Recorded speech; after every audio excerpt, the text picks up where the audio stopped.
Sio Halito, peace to everybody that is tuning in or will tune in.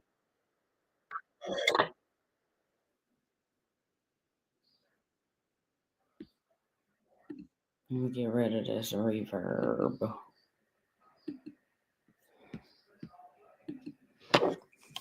Peace, Sio Halito, Ostasanale. Good day to everybody tuning in.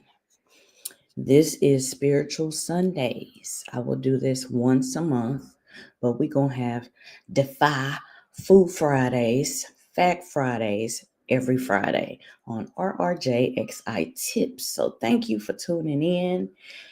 Thank you for tuning in. And don't forget to also visit me on my partnership channel, which is Southeastern Talking Stick Podcast. All right, where we deal with the history, her story of Southeastern tribes. All right. And we do talk about our admixtures. All right. You can join us there on Sundays at 7:30 p.m. Central Standard Time. Okay. And my advertisement channel, partnership channel, is me and my cousin, Lou Two Times. I have spiritual services and she has a spa. She has spa services. And that is a promotional page, social media platforms to advertise our products and services. So thank y'all for tuning in on this Spiritual Sundays that I will be doing once a month. But the Fire Fridays is every Friday here on RRJXI Tips. All right. So today we're going to be talking about the spiritual society of the women and the spiritual society of the men. Indigenously speaking. All right.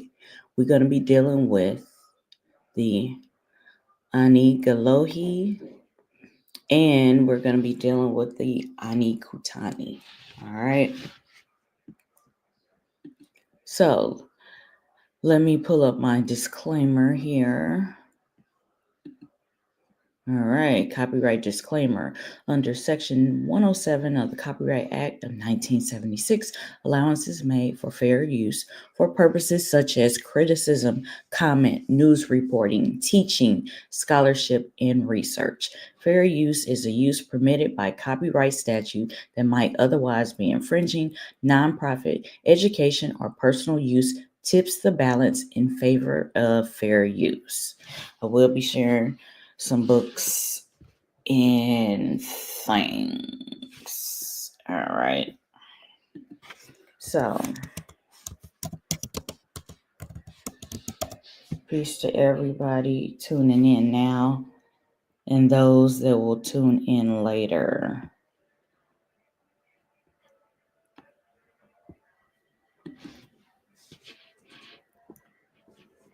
All right. So, we're going to look at two books today.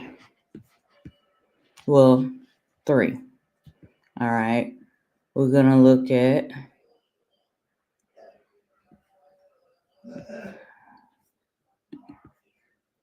on this installment, we will be looking at two books to tap into the Gega, the beloved women of the Anianwaya Jalagi Anikituwagi tribe. All right, this is honor and respect to my ancestors. All right. And the clan that has mysteriously disappeared, but they did not disappear. There are stories that they disappeared, but we will go into that. All right, we're going to look at this book, of course, Myths of the Cherokee. All right. Just like all religions and spiritual systems, they have their allegorical stories that describe spiritual things. What they did was they chose to compare something earthly to explain something spiritual. All right. They simplify it so that you could understand. One portion will go to the masses of people, and then the deeper meanings, the esoteric meanings, are for the advanced societies, right? That's in every religion. If you watch my channel, especially my Enigma Solver Chronicles playlist, I talk about, like, with Christianity, you got to look at the Gnostics to get the esoteric hidden meanings about Christianity. With Judaism, you want to look at the Kabbalah to see what the esoteric meanings are. And with Islam or the Muslim faith, you want to look at Sufism to look at the esoteric hidden meanings of that religion. So we have the myths of the Cherokee, and we have this book is talking about the Elohi. Now, this is basically, this is where I feel Abrahamic religions did find its way, seep its way into indigenous culture. Basically, it was forced in there, but the Elohi is dealing with, all right,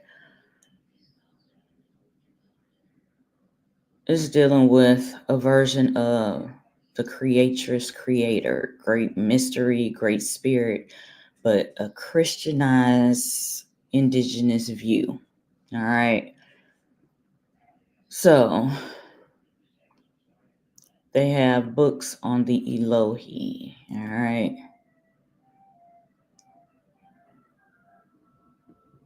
So the vision of the Elohi, and we will look at that. Elohi Unitsi. These are poems. Also, the AniGilohi Elohi Anihi, the Cherokee Earth Dwellers. All right. We will look at that. All right.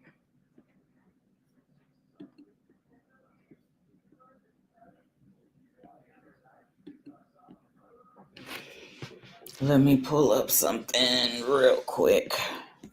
I thought I had it on my other screen ready to share, but we're going to look at this real quick. Why I pull it up.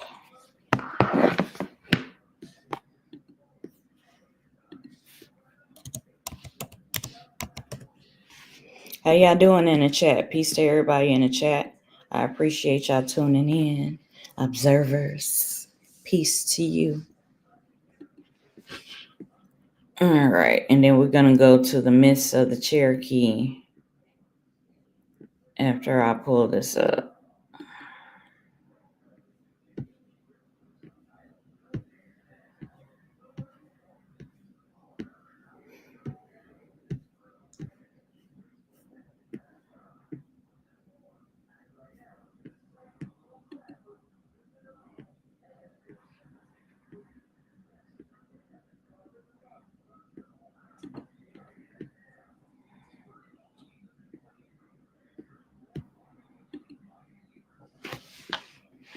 All right.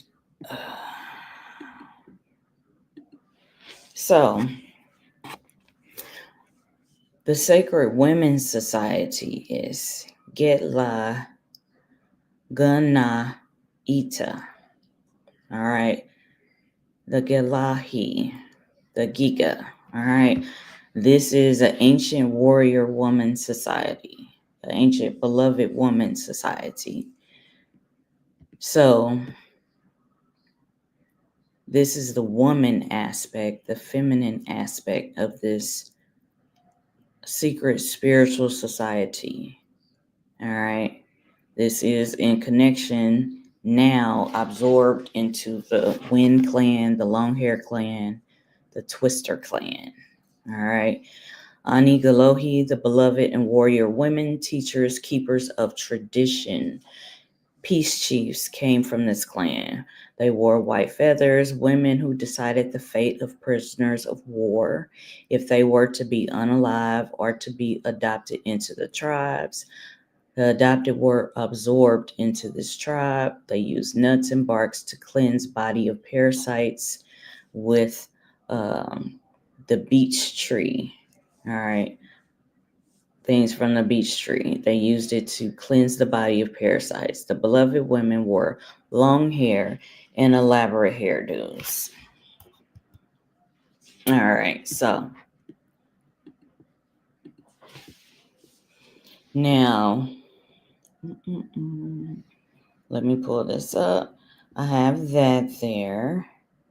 And then we're going to look at the stories, the myths of the InihaKutani. We're going to look at that real quick. They say that they were massacred off, right? But no, they were not.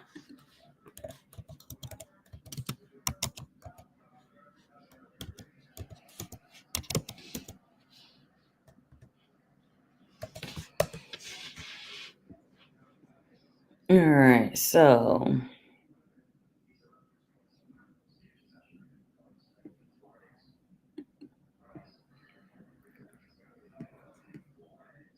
right, so the Yuchi InihaKutani refers to an ancient, powerful priesthood within the Cherokee AniGilohi people, Yuchi society, known for their religious authority with roots potentially linked to the Yuchi people themselves, as Yuchi traditions connect them to concepts like brothers or fire priests. Though a major uprising supposedly led to their extermination by the Cherokee long ago, leaving a significant, though mysterious, legacy in southeastern Indigenous history. Who were they? This is what this is saying. But the Yuchi priest, if you will, is the InihaKutani, right? All right, so now in meetings, they have said that because you got to look at the Cherokee Nation is made up of other indigenous tribal nations. They're absorbed into the Cherokee Nation. The Cherokee Nation is like a copulation of a mixture of various tribes absorbed into one. All right. And even they talk about the clans, how it was 12 clans, but some of the clans are absorbed into another clan. All right. Which is why there's 7 listed today.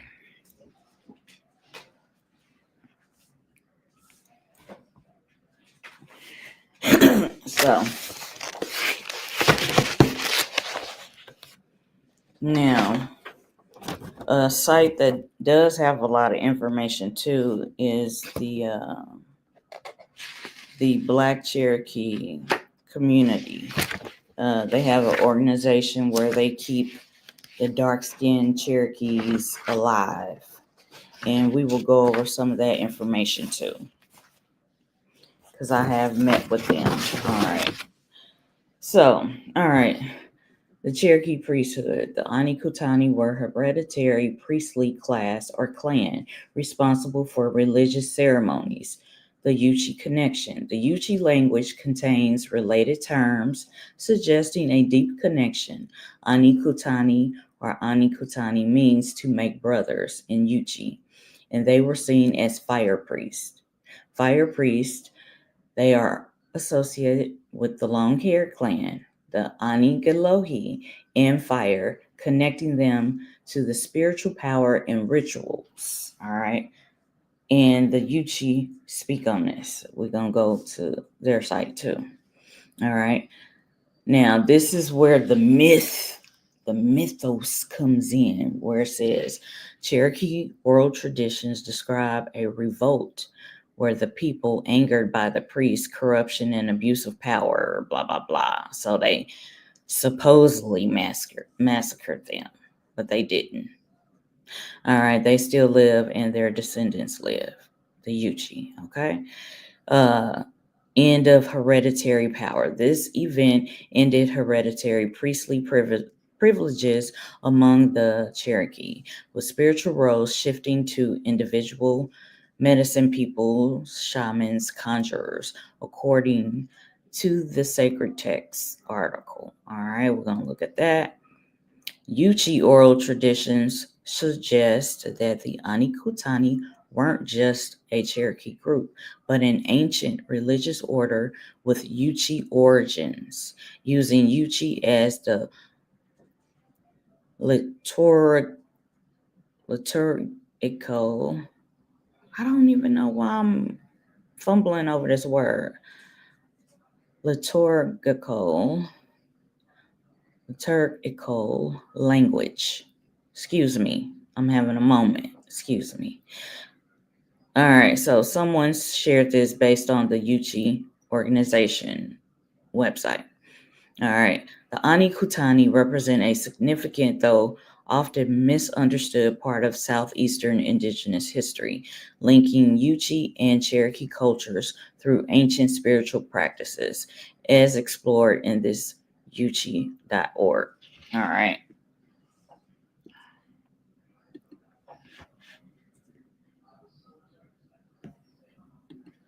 All right. So Yuchi, this is from the Indiana University, Bloomington. Yuchi folklore, cultural expression in a Southeastern American Indian community. All right. In countless ways, the Yuchi people are unique among their fellow Oklahomans, and they just don't live in Oklahoma, but they always put everyone in Oklahoma. All right. Today is kind of like the epicenter, but pre-Oklahoma, indigenous tribes were in their natural original homelands and the homelands that they have traveled to. All right. So, inheritors of the language unrelated to any other, the Yuchi preserve a strong cultural identity, in part because they have not yet won federal recognition as a tribe. I wonder why. The Yuchi are largely unknown among their non-native neighbors and often misunderstood in scholarship. This gentleman, he wrote Yuchi folklore, the result of 20 years of collaboration with Yuchi people, and one of just a handful of works considering their experience brings Yuchi cultural expression to light. Yuchi folklore examines expressive genres and customs that have long been of special interest to Yuchi people themselves, beginning with an overview of Yuchi history and ethnography. The book explores 4 categories of cultural expression: verbal or spoken art, material culture, cultural performance, and worldview, in describing oratory, food, architecture, and dance. This gentleman visits and revisits the themes of cultural persistence and social interaction, initially between the Yuchi and other peoples east of the Mississippi and now in northeastern Oklahoma. The Yuchi exists in a complex, shifting relationship with the federally recognized Muskogee Creek Nation, with which they were removed to Indian Territory in the 1830s. This gentleman shows how Yuchi cultural forms, values, customs, and practices constantly combine as Yuchi people adapt to new circumstances in everyday life. To be Yuchi today, for example, to successfully negotiate a world where commercial rap and country music coexist with American Indian language hymns and doctoring songs. While centered on Yuchi community life, This volume of essays also illustrates the discipline of folklore studies and offers perspectives for advancing a broader understanding of woodlands peoples across the breadth of American South and East. All right.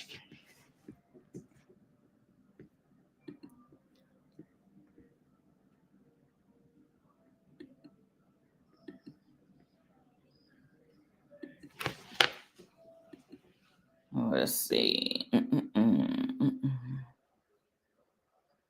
All right, let's go to this right here. All right. Cave inscriptions and conflicting histories of the Sequoia syllabary. This is Tennessee Indigenous, Uchitown. Woktellah.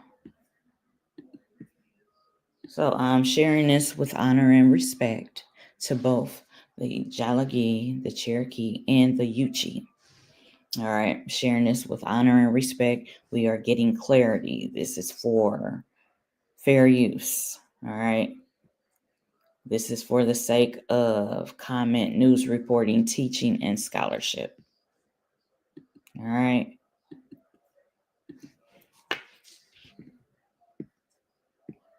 All right, so this is a Yuchi town right here.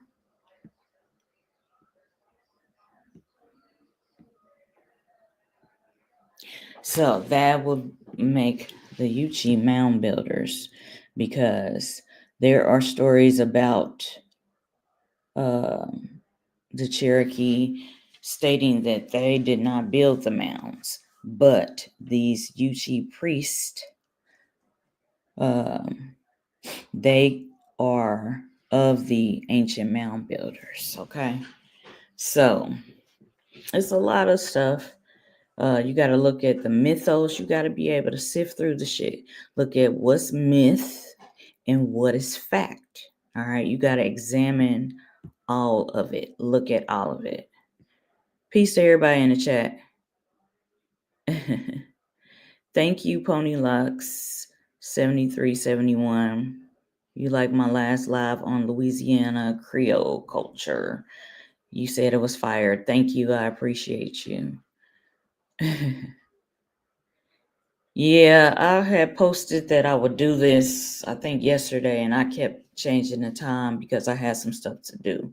So every Friday, I will do Fire Fridays, Fact Fridays. I will do those every Friday. But these Spiritual Sundays, I will try to do these once a month or whenever I feel led to do them. So I appreciate you, Pony Locks. I really do. Ostasanale to you. Good day to you. Appreciate you.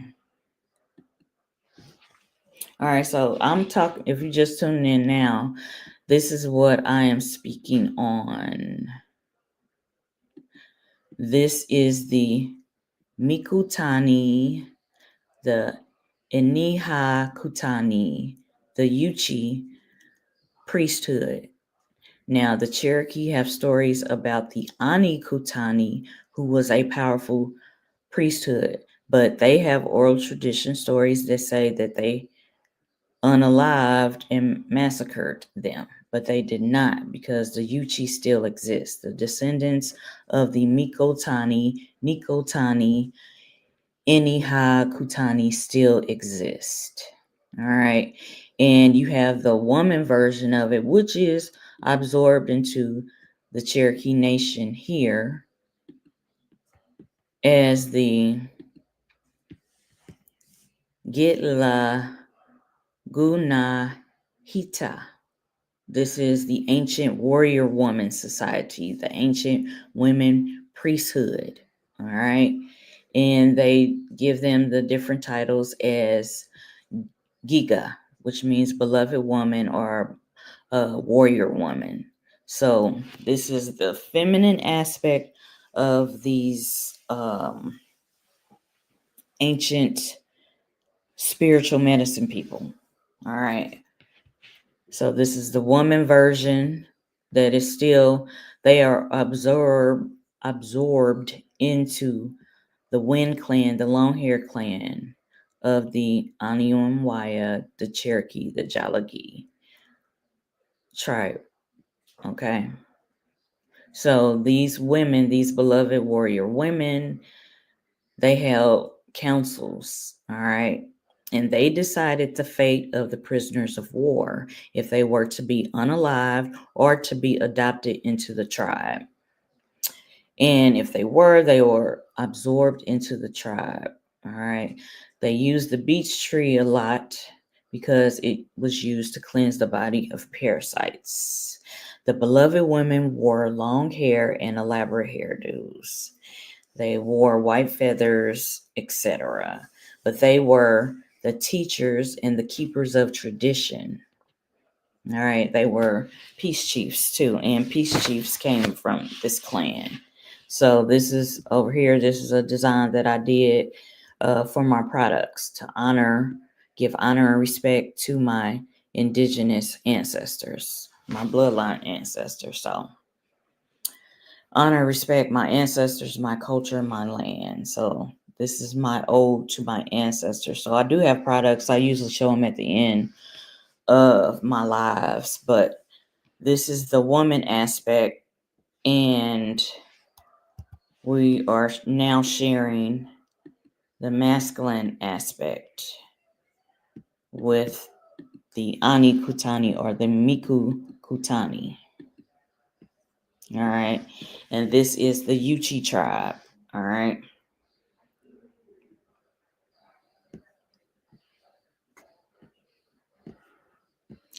Now I'm just gonna, let's see. Okay. Excuse me. So this is the backstory. All right. We're gonna look at the backstory. The Yuchi were among the rich mix of peoples who formed the melting pot culture in Eastern North America before post-contact Holocaust. They try to say all these things, right? The Mississippian mound building culture, like I said, they were mound builders. Now, in the stories that I have heard, that the Cherokee, basically, when they migrated there, the mounds were already there. They did not build the mounds, but an ancient society did, which was the Nikutani, the Yuchi priesthood. All right. So the Mississippian mound building culture was a group of U.S. With a common theocracy. The Yuchi were at the heart of this North American civilization. It has become abundantly clear that the Mississippian mound building culture, and they always say Mississippian, but this is actually, they are pre-Mississippian, all right, has long been greatly underappreciated. All traces of its history were almost lost to the devastation of the cultural clash.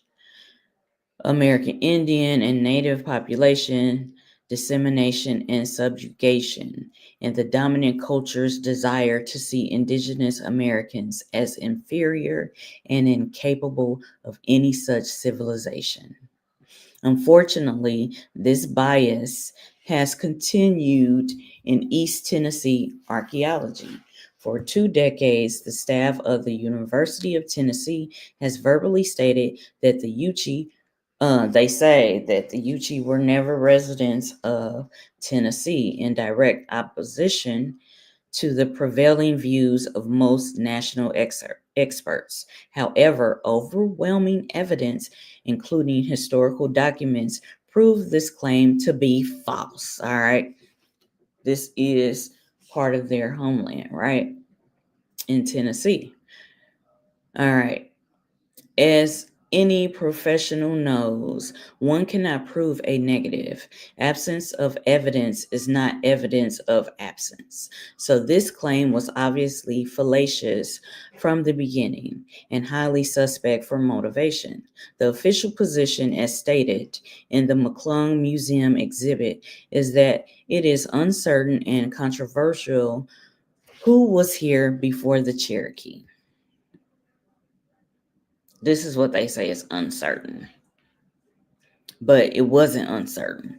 All right, it says, this too falls short of an honest assessment. The body of evidence shows that the Yuchi were not only here, but they are still here. Here, both as a remnant population and among the coalescent tribes, and as a people of mixed and indigenous heritage in general population. The University of Tennessee's unenlightened position is underscored by being one of the few state universities without a formal American Indian Studies program. I would characterize this institution as being less than indigenous friendly. It is this hostile position with respect to the Yuchi, on the part of the university and the state of Tennessee, that has been a central motivator of my research into the role of my ancestors. So this person that wrote this, they have, according to them, they have Yuchi ancestors, and they wanted to know and set the record straight of the role of their Yuchi ancestry. All right, so it says the UT has not changed its position in 20 years. It remains out of step with others in the field. While it is not possible to address all of the evidence for the central position of the Yuchi in this overarching pre-Mississippian culture in this brief paper, I do hope to touch on the rich cultural elements that the Yuchi have brought to the Southeast and East Tennessee as a part of the metropolitan mix. All right. I also will address how they interacted with the greater landscape, and in particular, the importance of caves and cave inscriptions. Among the unique features of the Yuchian cultural footprint is the Yuchi language. Studies of Yuchian reveal through its nature. And speaking of that, it says the footprint is in the Yuchi language, just like the name. Let's pull it up. All right. Let's just in this name, right? AniKhutani, Mikutani, Nikutani, those are not Cherokee words. Those are Yuchi words. So it is proof in the footprint of the language. All right. It says, among the unique features of the Yuchian cultural footprint is the Yuchi language. All right. Studies of Yuchian reveal through its nature as a pristine isolate in its morpheme agglomerative structure that it co-evolved with the green corn rite. So the Yuchis had the green corn rite. Green corn ceremonies are very important to a lot of indigenous cultures, all right, especially the southeastern tribes, all right. A lot of my ancestors, my indigenous ones, came from the woodlands and the southeastern tribes, all right. So this is a very important thing to point out. They had the green corn rights. It's very huge right here. So as I showed y'all earlier with the great mothers, now the Jaguarxi, they still recognize the feminine aspect, and they are absorbed into the AniGilohi, this ancient warrior women society. All right. The Gugas this is the feminine aspect of this. All right. Like I said, the InihaKutani is not a Cherokee word. It is a Yuchi word. All right. Here we go. Let's go here. Back here.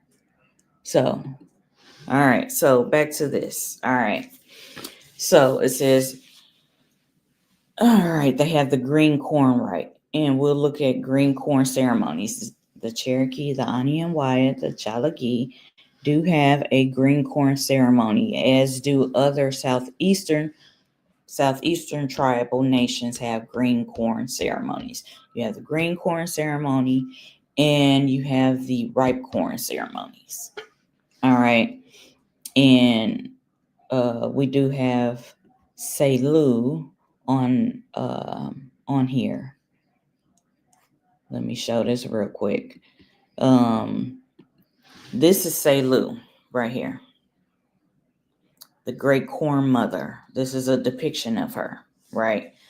With the green corn ceremony, the green corn rites, I included a depiction of Selu here.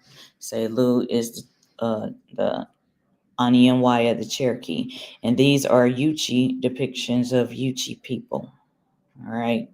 The great Yuchi people.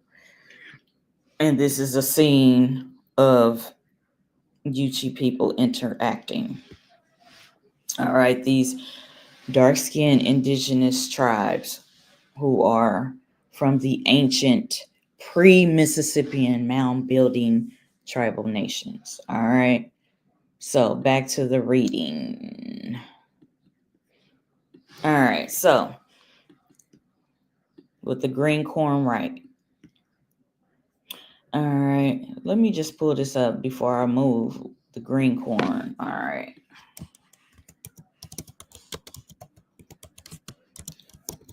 It's a ceremony. So when you go to powwows, there are 7 major ceremonies in the Jaguarxi Ani and Waya tribal nation.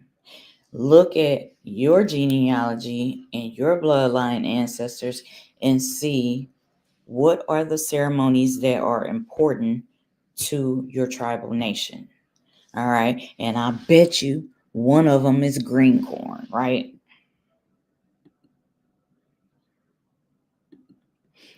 So I'm just doing this just to give a synopsis, right? Right here. Okay, so the Cherokee also celebrate the green corn. All right.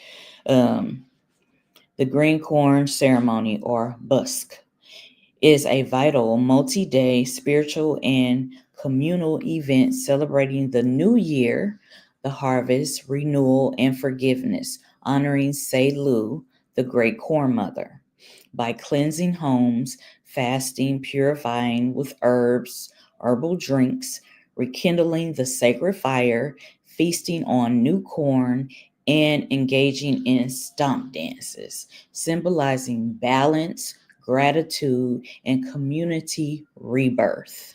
This is what the green corn ceremony is about. All right. Even in woodland and southeastern tribes, they celebrate green corn ceremony. All right.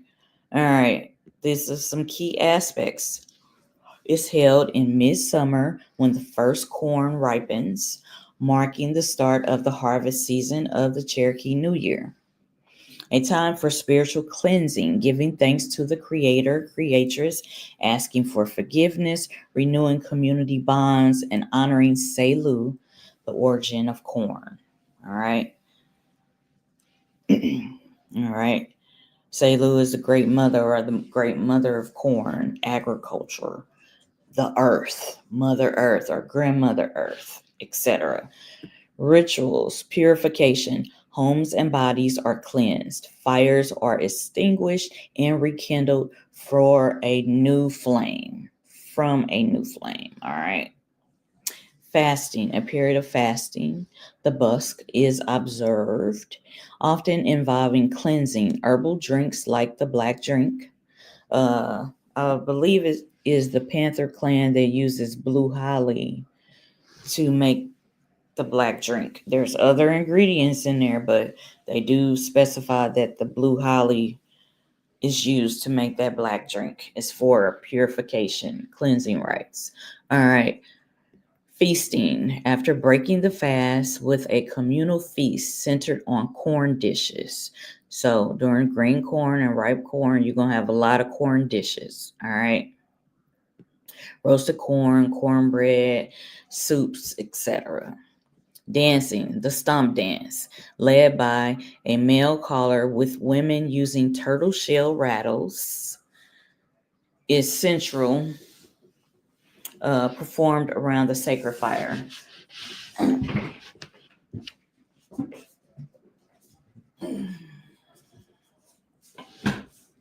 But I don't know if y'all can see this, but I do have the turtle shell. I don't have the turtle shell rattles, but I do have the turtle shell medicine bag. All right, that's just one of my bags. Okay. All right, so, and yeah, Great Spirit allowed me to have that. All right, so let's see. So the stomp dance, led by a male caller with women using turtle shell rattles, is central, performed around the sacred fire. Storytelling, recounting traditional stories, especially of the corn mother, Selu. Significance, it's more than a festival. It's compared to combining all these different holidays. They even got Mardi Gras up in there and Lent. It's basically they just try to like equate it to something that people will understand. But the green corn rites that we were talking about with the Yuchi, the green corn rites are observed in the Cherokee also. All right, Selu is the great corn mother. There are creation stories about corn mothers in southeastern tribes. All right, a creation story figure central to the ceremony, symbolizing sustenance and life itself. Community, a powerful time for social and spiritual solidarity, reconnecting family and friends. Renewal, a cycle of letting go of the old, grudges and negativity, and embracing the new. Yes. Oh yeah. Southeastern tribes, we celebrate green corn. We still do. Pony locks. Yes indeed. Yeah. Your ancestors, my ancestors harvested corn also. Yes, my ancestors did too. They had their own land. They didn't leave and go on the Trail of Tears. They stayed with their land. But my family that did that stayed with their land, they were of Caddo Creoles, Caddo Hatacho. So they had crops. They had acres upon acres of land. We still have a lot of that land today, but they did harvest corn, pecans, you name it, beans, corn, squash, and other things. They had a lot of crawdads too. But okay, yeah, that's what's up. Pony Lock 7371. Yes. So so I just wanted to, just show a brief synopsis of the green corn rites and how Southeastern tribes still to this day celebrate green corn ceremonies. All right. So now I'm going to go back to the reading. This is about, if you're just tuning in, because I see the numbers jumping. This is the green corn rites that I'm speaking about the Yuchi, who is the Mikutani, the ancient mound building priesthood, the Yuchi. All right. We are talking about them. And this is a depiction of a Yuchi town. All right. This is produced by the National Park Service and the U.S. Army Infantry at Fort Benning.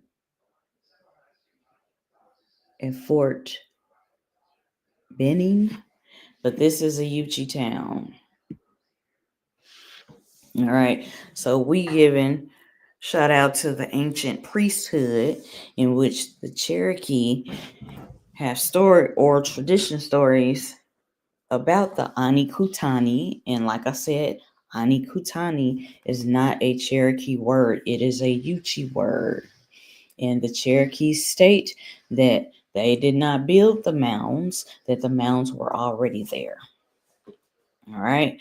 And the Yuchi priesthood and other neighboring tribal nations were of the ancient mound building tribal nations. All right. So this is what we're talking about. So this is where I get this, where I crafted the thumbnail,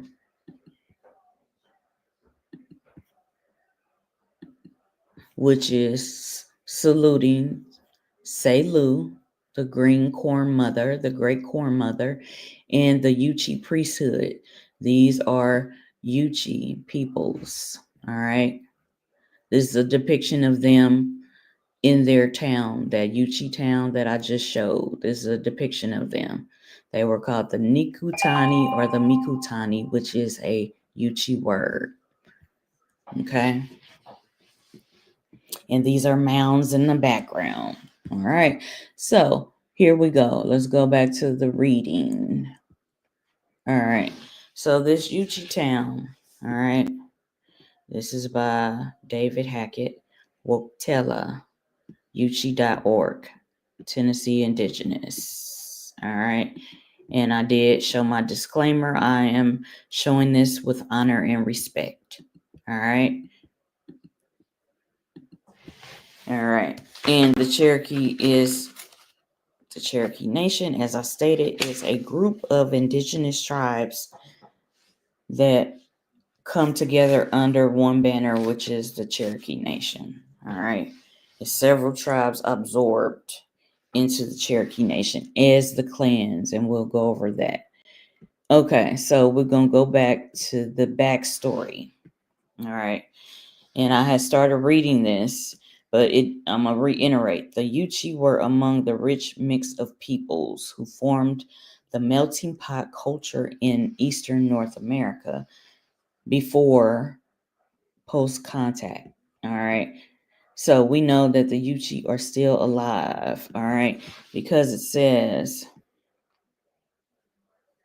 the body of evidence shows that the Yuchi were not only here, but they are still here. And they do have a remnant population among all the tribes. And they are a mixed people of indigenous heritage in general population. All right. So now they do go over, we did talk about this, about this research is founded on the work of the anthropologist Mahan. All right. So, okay, this is where I was right here. All right. So I did focus on this.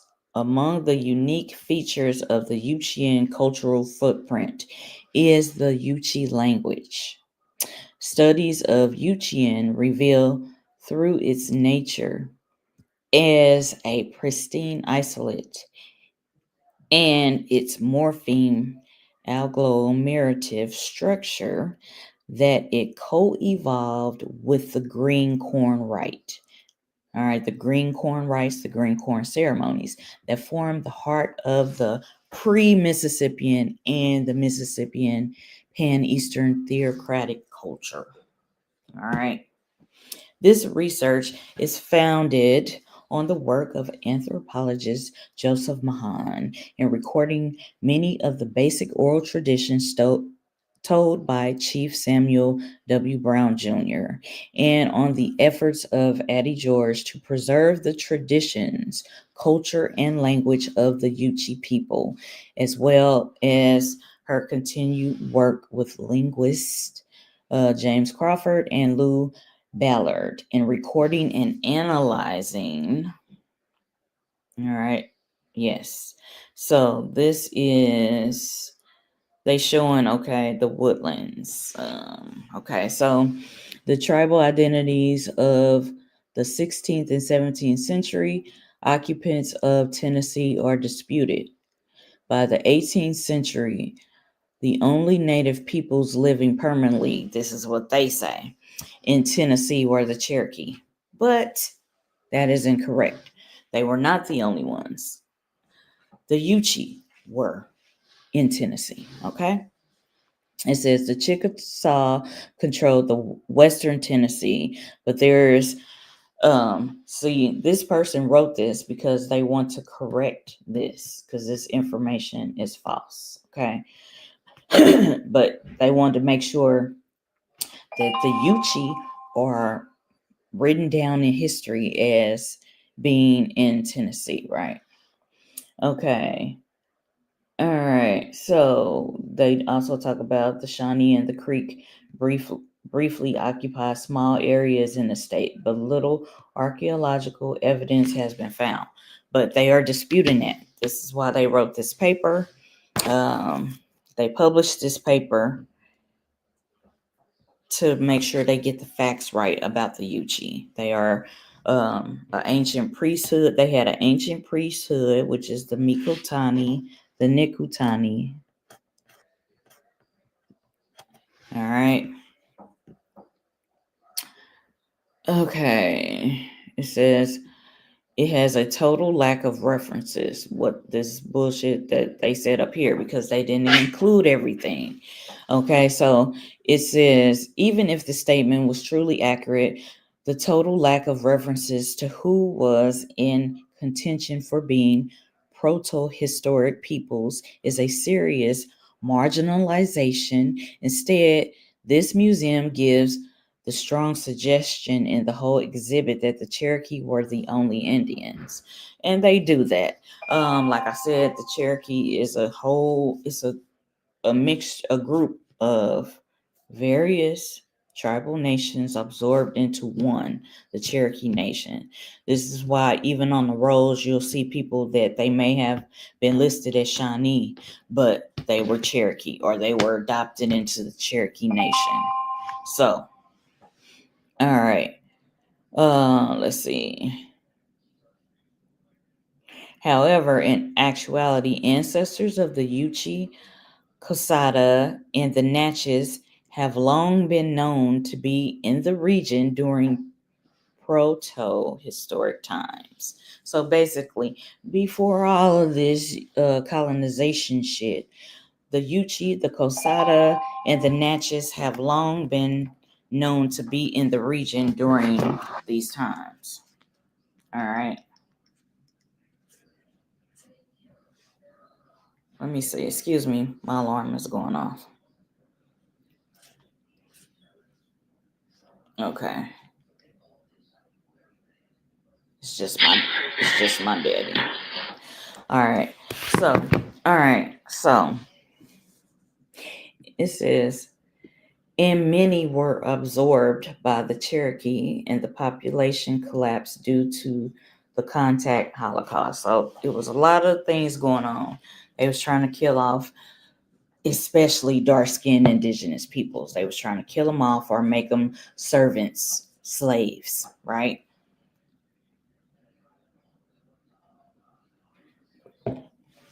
So a lot of people were adopted or absorbed into the Cherokee Nation. All right. This is why one of their words of the ancient society, the ancient clan, the priesthood clan, this is why they have these oral tradition stories saying that the InihaKutani don't exist anymore. They were massacred off and all this shit, but they were not. The remnants of the Nikutani are still here, the Yuchi people. All right, the Yuchi indigenous people. All right, so it says, okay, in figure 1, they talk about, this is the only mention of the tribes other than Cherokee in the University of Tennessee, McClung's museum. Otherwise, excellent exhibit. All right. It is sad that they choose to hide behind this wimpy, non-informative statement. Okay, they going hard on them for getting this shit wrong.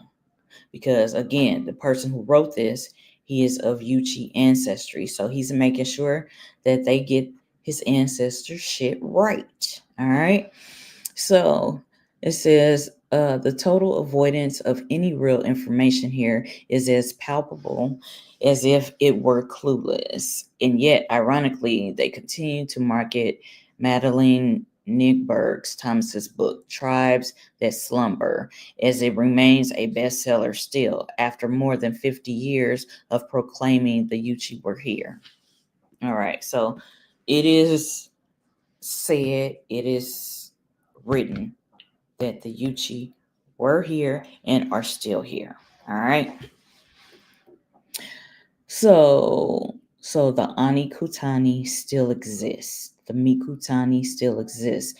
Their remnants still exist from the ancient mound building societies, indigenously speaking. All right, so let's go down here. All right, so they show this map, the Great Appalachian Valley. All right, and they just show right here. This is where the Yuchi were or still are. All right. All right. Hopefully this is big enough on the screen. So, and then we have the Cherokee. Let's see. Excuse me. I had this paper that was talking about this. And I will pull it up shortly.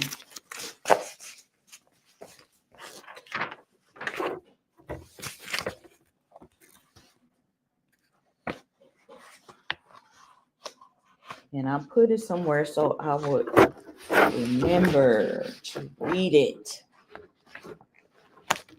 But y'all get the gist. I'm going to pull up some online to read it. But I just don't like when they try to say certain people don't exist anymore, when in fact they do. Their descendants are here. The remnants are still here. I don't like injustices. I go hard. When it comes to somebody being unjustly treated, they not getting they just due. Oh, you gonna see the ugly side of me. All right, so okay. So this is just a map showing that the Yuchi are here on this map, right? And then the Cherokee are here. The Creek are here. The Chickasaw. All right. And then you have these other tribes, right? They have the Hichiti, the Chihaha, the Yamasi, the Tamali. They show all of these peoples here. The Chata, the Natchez.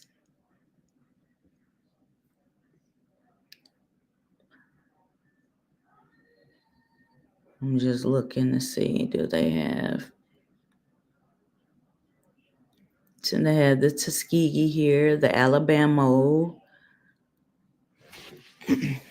They not showing a little further down. But The purpose of this is the Yuchi areas of principal influence. All right.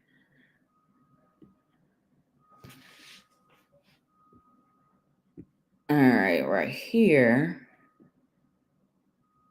So it's showing right here, Yuchi, Old Fields, and Mouse CK, whatever that is. All right. The Yazoo is here.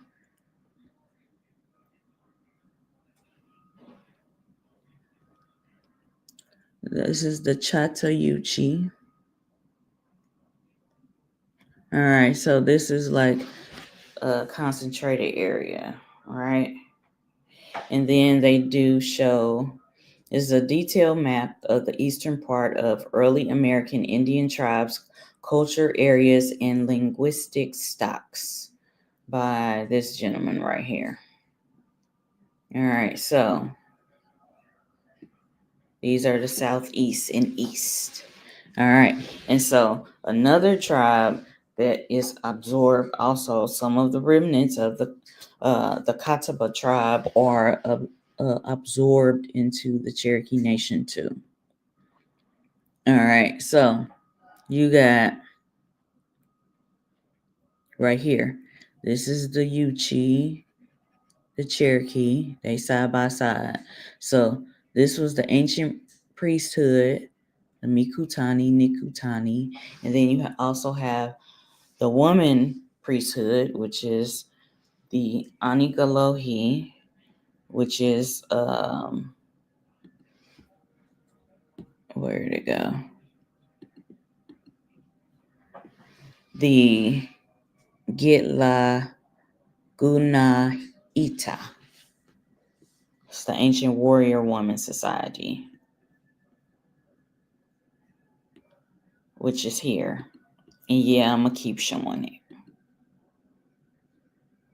Because we got to have balance. We got to represent the women and the men and the women. We got to represent balance. All right. So, and this is why I created this design to give honor and respect to the matriarchs, the beloved women, the warrior women, the Gugas, the Gigas. All right. So let's go back. All right. Bam. So we got the Yuchi and the Cherokee right here. All right.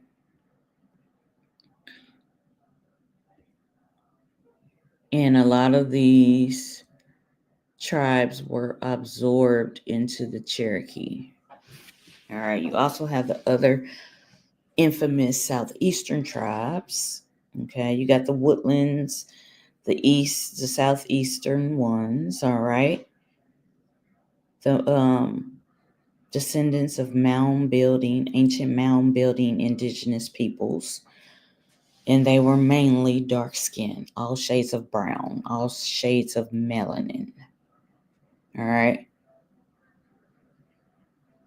So, and I've read some of these. All right. All right. But in this area, the Casada, Tuskegee, Muskogee, Catawba, Chira, all right,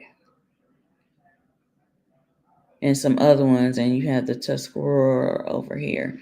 But y'all see the map. So, okay, so it's saying this is about the ancient priesthood of the Yuchi and the ancient priestesshood of the Gigas, the beloved women, the warrior women of the Cherokee. All right. So this is just from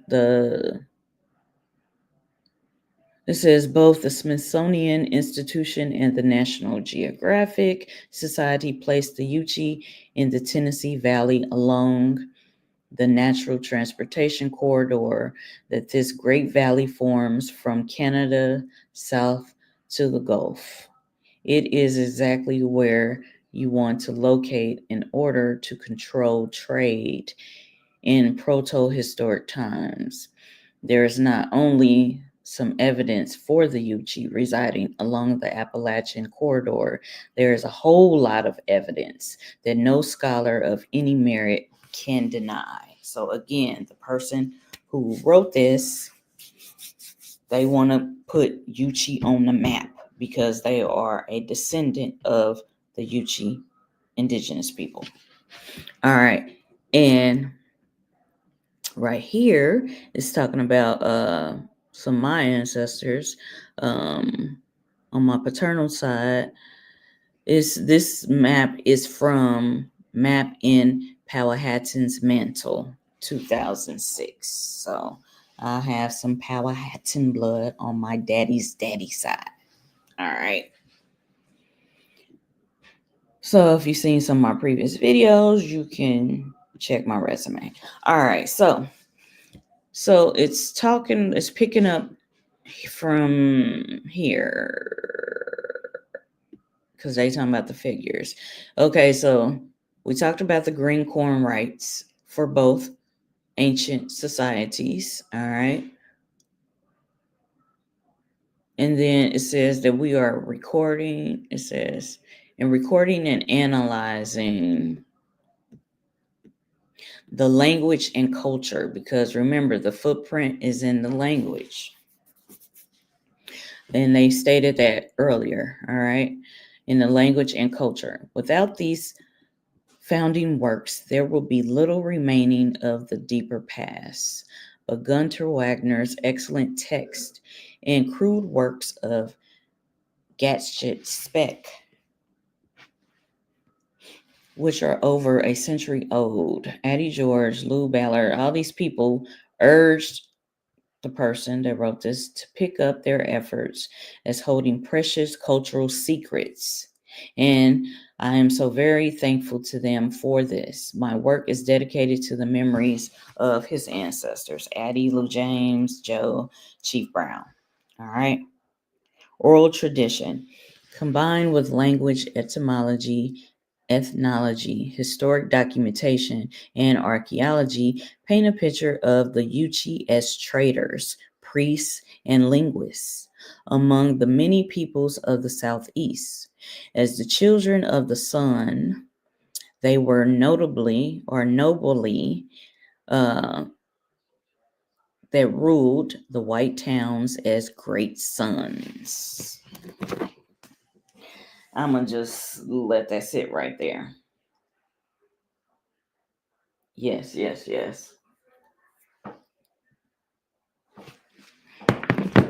All right. It says, the Yuchi were the children of the sun. They were the nobility that ruled the white towns as great sons. I like how they put that. All right. As they controlled many of the salt licks, they controlled the most vital trade commodity. As speakers of a daunting language, they needed to be multilingual and so become translators and interpreters as the first immigrant peoples to woodland America. All right. They were met with the problem of accommodating the waves of immigrants that followed, coming out of the maize field, coming out of the maize fed, overpopulated Mesoamerica. All right. While territories and boundaries were not part of the indigenous culture. And notice he said, they did travel, basically. This is what he's saying. A lot of people traveled from Mesoamerica to the southeast and eastern woodlands. Okay. All right. While territories and boundaries were not part of indigenous culture, the pre-Mississippian Yuchi population was shared and centered on East and Central Tennessee.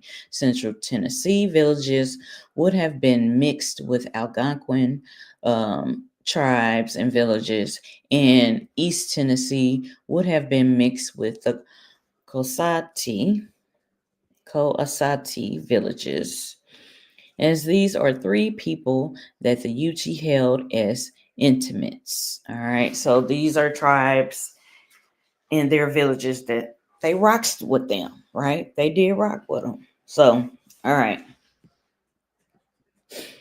All right, the intimate cultural mixing has created a great amount of confusion. That reminds me of the prophecy. It's a prophecy I read on my channel years ago, and I forgot which tribe said it, but they were talking about it was already foretold that it was going to be a time of the blendings, when it was going to be a lot of cultural mixing, etc. Therefore, you have like Creole cultures, right? All right, so here we go. It says the intimate cultural mixing has created a great amount of confusion in the archaeological inquiries, but is still an important element in Yuchi relations today. Excuse me. Yuck. Ooh. All right. Figure 3, the Great Valley.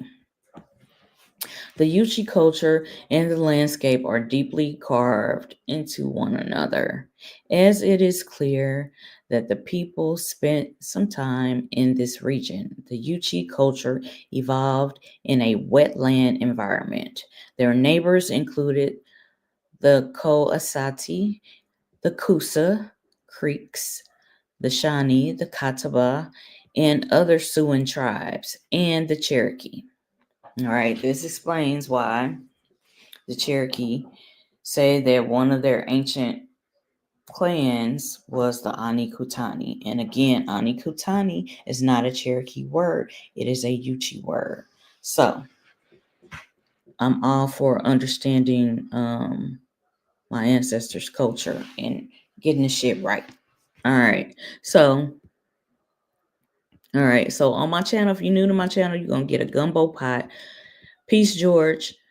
You're going to get a gumbo pot of spirituality and culture on my channel, because I am a Creole Indigenous spiritualist. I represent my ancestors that came before me, and I am every day taking it to the next level. So journey with me. I appreciate y'all. Excuse me. All right, so the Yuchi culture and the landscape are deeply carved into one another, as it is clear that the people spent some time in this region. The Yuchi culture evolved in wetland environment. Their neighbors included the Kosati, Coosa Creeks, the Shawnee, the Catawba, and other Siouan tribes, and the Cherokee. This places them in the central southeast, the Tennessee Valley. This is just where the Smithsonian and National Geographic and most others have long placed them. Despite the University of Tennessee's claims, there seems to be little controversy here. The Yuchi language further supports the link to the landscape. The morpheme K apostrophe U, and this is how a lot of Mesoamerican language looks too. So there are some connections in the Americas. You got North, Central, and South America. There are deep connections, deep roots, right? Okay, so in the K, U, Ku, I may be mispronouncing that. Forgive me. In Yuchi has broad meaning that includes valley, tribe, town, and village. And a Yuku is the word for Great Valley. If this were not enough, the Yuchian cultural footprint, again, and they were talking about the language footprint, all right, is deeply impressed into the archaeology of the central and eastern portions of Tennessee and up the Great Valley. This central territory allowed the Yuchis to control trade throughout the southeast. Let's Let's highlight this. All right. This central territory allowed the Uchis to control trade throughout the southeast. In addition to salt from Saltville and other regional salt licks, sources of copper and mica were nearby. Seashells from the Gulf were added to the trade and distributed throughout the eastern woodlands. All right. Uchi influence stretched out from this region along the major trails. Oral traditions are suspect for prevalence of mythic content they so often contain, but they may be tested. All right. It is such cross-referencing and interdisciplinary studies that are entertained here in testing how oral tradition and Yuchi culture meet the challenges of language, landscape, and logic to form a coherent picture. Location and language studies have already strongly supported oral traditions of the Yuchi central involvement in trade and spread of spiritual or religious rites and culture in the pre-Mississippian Southeast and the post-Mississippian Southeast. Yuchi association with salt licks and salt production has continued well into the 20th century in Oklahoma. The presence of Yuchi villages and place names along major trade arteries and at trail nodes throughout the Southeast also strongly supports the involvement in trade and does the widespread borrowing of the term Jaguarxi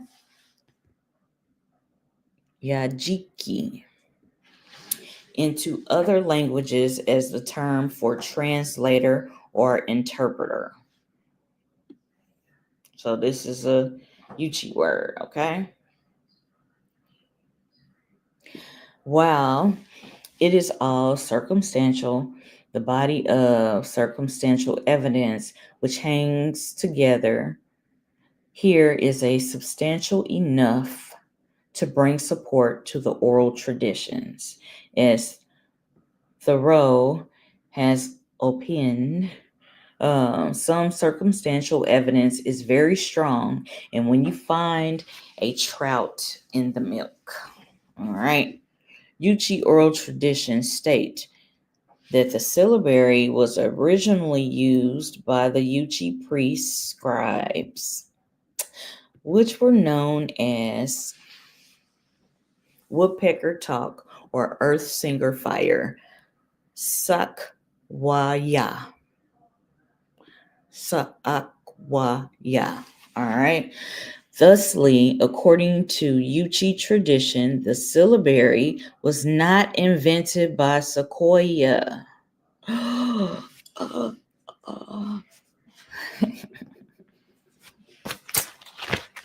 Did y'all hear that? Did y'all hear that? Did y'all hear that? That is a very interesting fact, right? Wait a minute. I gotta pull this paper. Yeah. How y'all doing in the chat? I know I'm doing some reading. This is SpiritualSundayz. I will be doing this once a month. And on my partnership channel, Southeastern Talking Stick Podcast, me and Pa, we alternate. We each have a solo day, and then we have a collective day where we do our Sunday panel discussion. So I'm gonna be sharing this tonight, because tonight is my night on Southeastern Talking Stick Podcast, and then next Sunday is Chatu Pa's night on Southeastern Talking Stick Podcast, and then the following Sunday we will both be on there together doing our Sunday panel discussion. I just had it here. I'm about to pull this shit up.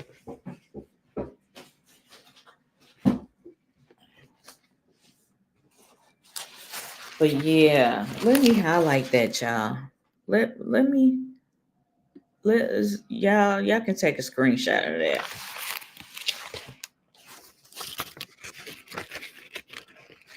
because I got some children books too. They're in Cherokee language, Jaguarxi language.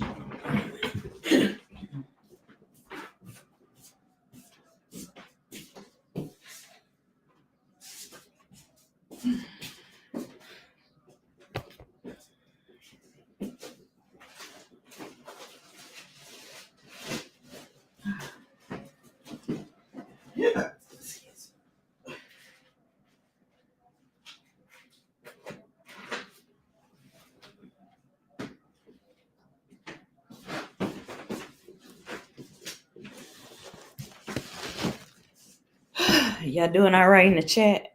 Peace to y'all. Thank y'all for tuning in. Appreciate y'all.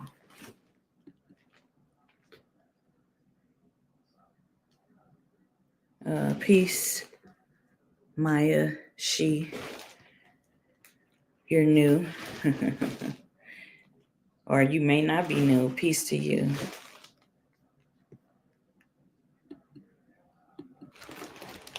Okay. All right. I had the syllabary right here. And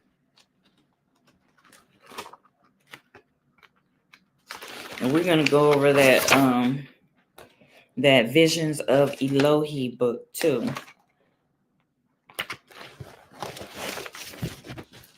But I just had it. Now I do have some books in the Cherokee language because I have been learning the Cherokee language, but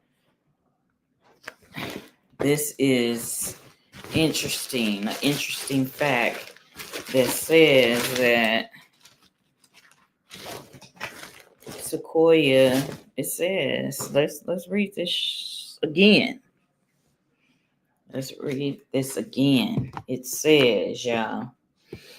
It says, Yuchi oral traditions state that the syllabary was originally used by the Yuchi priests, scribes, which were known as the Sa'akwa-ya, woodpecker talk, or earth singer fire.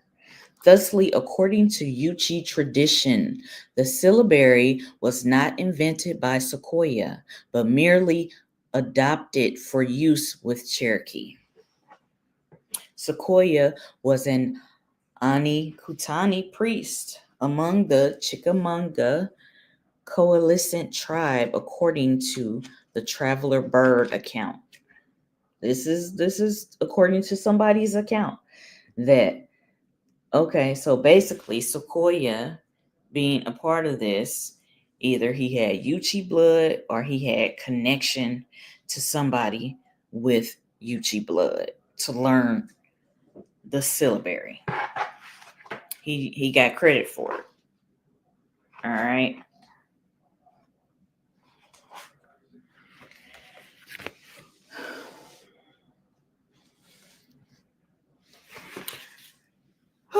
Okay, so yeah, well, I'm looking for that shit, but I just want y'all to marinate on that for a minute. Marinate on that for a minute.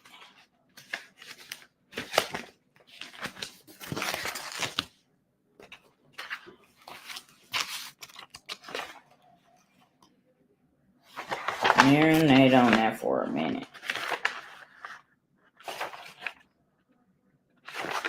I have so many books that I did print off.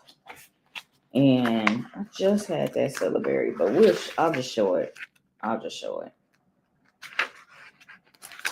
But I'll just show it online. But I had a colorful one. It was really pretty. It's in my stuff. I had a real colorful one. But this book is pretty. It has the Cherokee words, and then has the English. But yes, so I do have honor and respect for the Cherokee Nation, specifically the Kansas City Cherokee community, because over the years, periodically, I have been a a member of the Cherokee, Kansas City Cherokee community, and I appreciate them and salute them. They have allowed me to meet with them and be a member of their group, where what we do is, we learn about, the Cherokee culture. Like I said, the Cherokee is a group of a lot of tribal nations absorbed into one that is called the Cherokee Nation. And we do games, we learn the language, etc. And I really appreciate it. Now, my daughter is a Cherokee citizen through her father. I do have some Cherokee family members. I have a great cousin that is on the roll. My great cousin is on the roll. He's my great cousin or my great uncle. He is on the roll listed as Cherokee. But okay, so when y'all see me speaking Cherokee on my channel and other places, or you see me posting things, I am giving honor and respect. This is what I'm doing. When I speak on these things, these Creole and Indigenous things, it is because I have bloodline connections to these peoples, all right, and culture and spirituality. So, but I just had to take a moment, y'all, because Sequoia, he is basically the face of the syllabary. He gets credit for the syllabary, but this came from Yuchi priest, the Yuchi priesthood, who are the descendants of the ancient mound builders in that area. Like I said, the Cherokee Nation has absorbed a lot of tribal nations into itself. So a lot of people, when you look at the roles, you'll see adopted into the Cherokee, but they are this tribe or that tribe, but they're adopted into the Cherokee Nation. Okay. But I just wanted to stop and focus on this. I'm going to read this again and we're going to continue. All right, y'all doing all right in the chat? Oh, peace. Thank you, Maya, she, Tiga Lee, 41449. You've been following me for years. You changed your name a couple of years ago. Oh, you said you learned so much from me. I appreciate you. I appreciate you. And thank you, Wado Yakoki Shonabis Chi. Thank you. Merci beaucoup. Gracias. Thank you for your support. I appreciate it. And I'm evolving every day. Even whether you a master or a student master, everybody is ever learning, because the only true master or masteress is Great Spirit, Creatress, Creator, Great Mystery, the source of all things. That's who the true master is, and the true master lives within us. So we're going to be ever learning and ever evolving. I learn something from somebody every day, and it challenges me to research stuff. And a lot of times I'll just observe. I'll sit back and observe and soak it in and do independent study. And it's just life, this life journey. You're going to be forever learning and forever evolving. So appreciate it.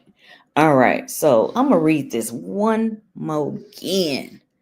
Yuchi oral traditions state that the syllabary was originally used by the Yuchi priests, the AniGilohi, the Nikutani, the Mikutani, all right, which they were known for the Sa'akwaya, woodpecker talk, or earth singer fire. Thusly, according to the Yuchi tradition, the syllabary was not invented by Sequoyah, but merely adopted for use with Cherokee. Sequoyah was an AniKhutani, according to them, their oral tradition. He was an AniKhutani priest among the Chickamauga coalescent tribe, according to the Traveler Bird account. So, yeah, we're going to look into the Chickamauga because they are descendants of mound builders and ancient peoples, dark-skinned indigenous peoples. So we're going to look at them too. All right. Well, this contradicts the popularly supported history. There would appear to be more documentation to support this alternate view than often told tale. Yeah, they ain't blasting this everywhere. They not blasting that Sequoyah didn't invent this, but he got this from, like I said, either one of his ancestors was Yuchi, or he was with the Yuchi and learned the syllabary and adopted it into the Cherokee. Like I said, the Cherokee is full of a lot of indigenous tribes. These people were absorbed into the Cherokee Nation, what we now know as the Cherokee Nation. They were adopted in. Okay. All right. So let me pull up the syllabary real quick, just so we can have a visual.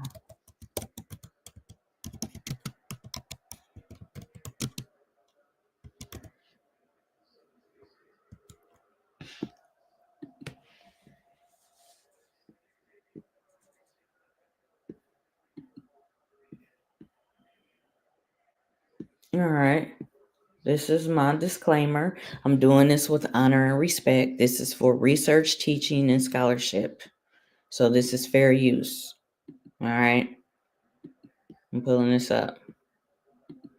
All right. Shout out to the Cherokee Nation. CO Wado. Thank you. All right. This is the language department. All right. Syllabary and numbers. All right. You can also get a Cherokee Nation keyboard layout too. If you code with the syllabary, I know my name in Cherokee and how to write that. And I know a lot of Cherokee, I won't even say a lot of Cherokee words. I know a good amount of Cherokee words and phrases, but I got a lot of work to do. A lot of work to do. My daughter, she used to know more than me, but yeah. So let's look at this. This is just showing the different the numbers, and you see let's see. All right, so this is the Yuchi, AniKhutani, Mikutani, Nikutani syllabary, in which Sequoyah brought it to the Cherokee Nation and it was adopted, and he gets the credit for it. All right, so this is the syllabary. So if you into learning your tribal nations languages, all right. Now, I have dabbled into just some of when I did my genealogy. Now, the ones of my genealogy that just have first names, those are the ones that it's a real enigma. But the ones that I found that were on certain roles, etc., and a part of different tribal nations, I have learned little words. I have learned little words. So I try to, look at the words and delve into learning it. Okay. And I showed that syllabary because it says that Sequoyah did not invent it. It says it was from the Yuchi tradition. I gotta read this again, y'all, because it's not read enough. It's not stated enough.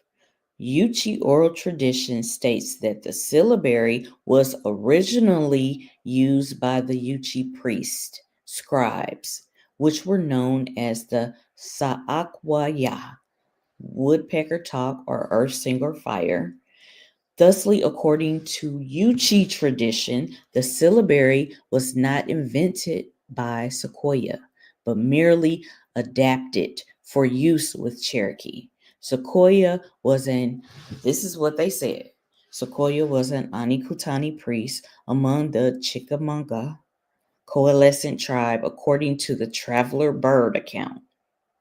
While this contradicts the popularly supported history, there would appear to be more documentation to support this alternate view than often told tale. That's why I'm showing the syllabary. All right. This is why. So shout out again to the Jaguarxi, the Cherokee Nation. I rocks with them, especially the Kansas City Cherokee community. I appreciate them. I rock with them because they rock with me. All right. I found a good set of people. All right. So back to this reading about the AniGilohi. All right.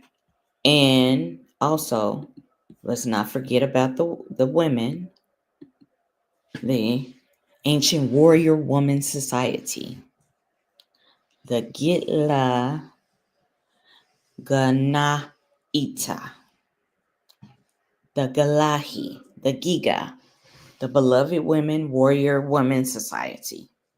All right. So these were a priestesshood of women, ancient warrior women society, ancient beloved women society. All right. So we're going to give honor where honor is due. All right. Back to the reading. All right. So on the face of its popular story, lacks for credibility. This tale will have us believe that an illiterate and handicapped mixed heritage man living on the frontier conceived a syllabary and crafted it single-handedly. So this person that wrote this and published it, he is just, he's sifting through. He's sifting through, right? So he said that, he's just making y'all think logically. Like, how did he alone, since they're saying that Sequoia made the syllabary, he's just having y'all do some critical thinking. Like, how would he make this by himself? Unless he was in contact with blah, blah, blah. But it is stated by oral tradition that Sequoia, he was either around Yuchi priests, in contact with them, he learned from them, and then there's oral tradition according to the Traveler Bird account that says that Sequoia was AniGilohi. All right. So this gentleman that wrote this, he wants you to do some critical thinking. All right. Because this is not a popular view. Everybody thinks, and they've been told historically, that Sequoia made the syllabary. But he didn't make it. He actually adopted it and used it in the Cherokee language. All right. There was a deeper thing going on. It says, all right. While syllabaries were relatively unknown even in academic circles at the time, it is now known that the syllabary is nearly identical to the Mesoamerican syllabaries of the Olmec, the XI, the Xi, the Tamoancan, the Itzamayan, the Aztec. I would say the whole Mixtec peoples. All right. I would go on to say that. It is identical.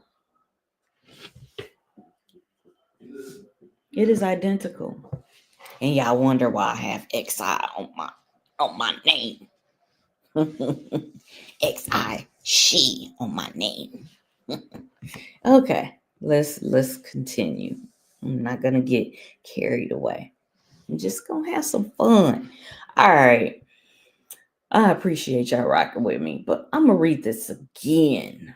It says, while syllabaries were relatively unknown even in academic circles at the time, it is now known that the syllabary is nearly identical to the Mesoamerican syllabaries of the XI, the She, the Tamoancan, the Olmec, the Mayan, the Itza Maya. Okay, you also have the Yucatec Maya and the Aztec in syntactical structure and grammatical usage. This cannot merely accidental or coincidental. This cannot it's no fucking coincidence. It's not accidental. That's all I'm saying. It is clear from this basic structural similarity that the syllabary is based in Mesoamerican syllabary tradition. I'm gonna let y'all marinate on that right quick. I'm going to refill my cup. You've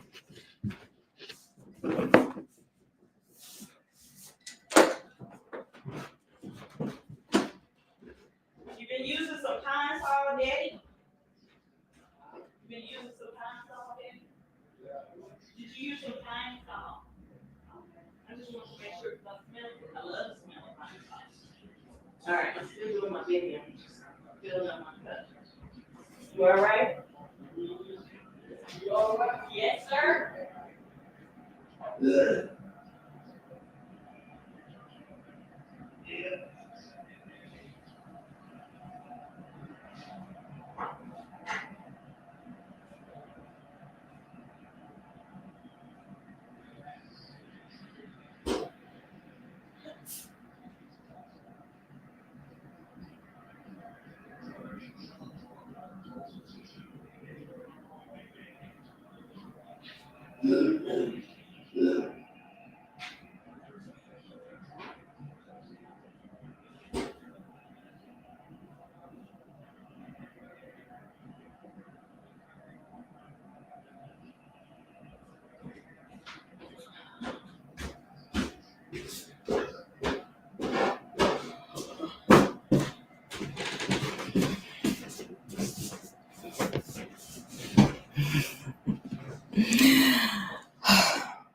Peace.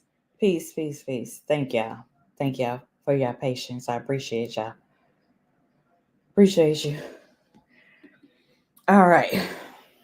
It says, and we talking about this syllabary right here.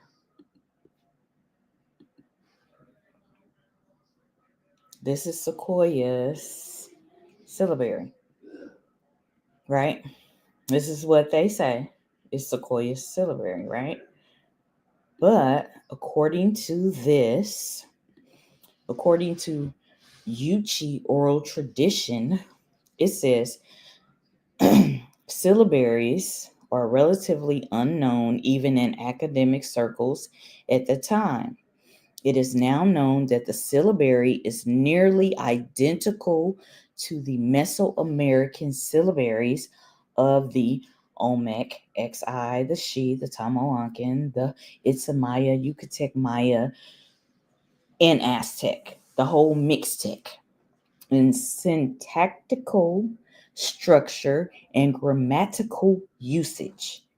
This cannot be merely accidental or coincidental.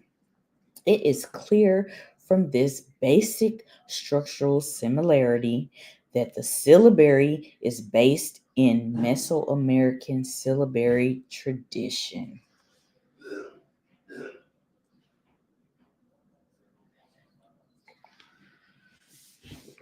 Yes, close this door. So, this is why I picked this to read this. I've been sitting on this for a minute, but I just wanted to read it out loud And a lot of people already know this, and some people don't know this, but I am sharing it with everybody that tunes in, and I appreciate y'all.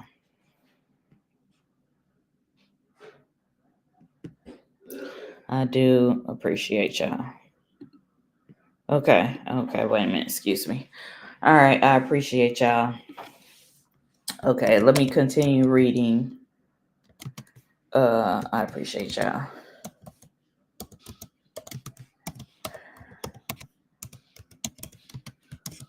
I'm just responding.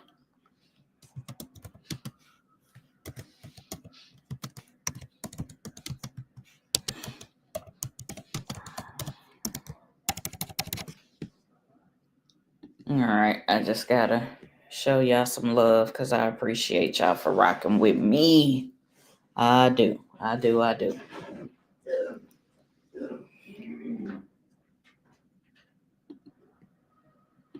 All right, so, all right. Let me see if I can pull up, just for sake. Let me see if I can pull up, excuse me, this other syllabary. Let me just pull it up, and we're gonna look at them. Excuse me.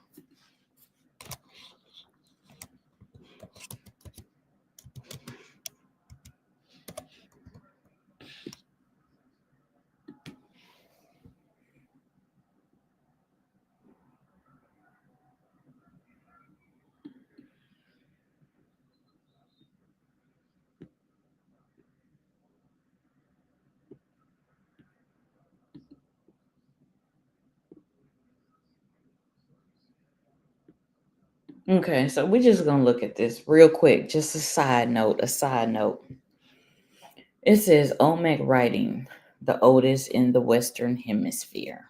All right, because I Googled Olmec syllabary. All right, because they said that this syllabary is Mesoamerican in nature. So a part of the Americas, North, Central, and South America. We are indigenous peoples from the Americas with an S. So that is North, Central, and South America, right? Let's look at this. All right. Let's look at what they have to say. All right.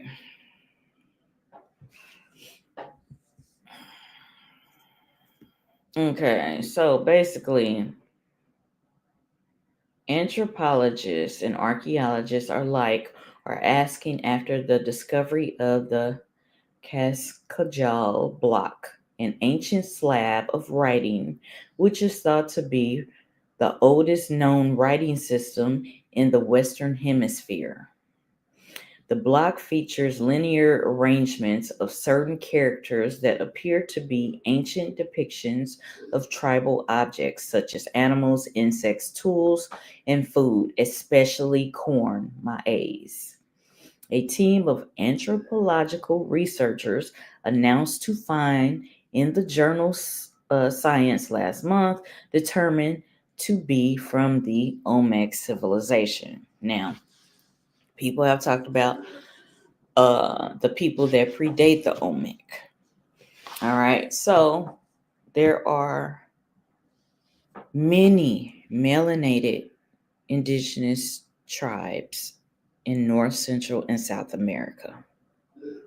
And they all have similar traditions, all right, and similar ways to communicate. Just like in North America, especially Southeast, they have the Mobilian trade language. So they got a trade language in Mesoamerica also. So we just got to find out the correct word for what their trade language was. All right. And so it says that, all right, these blocks date to the first millennia BC, according to the lead researchers, and was found in Veracruz, Mexico. So this is the block, and they had it in the background.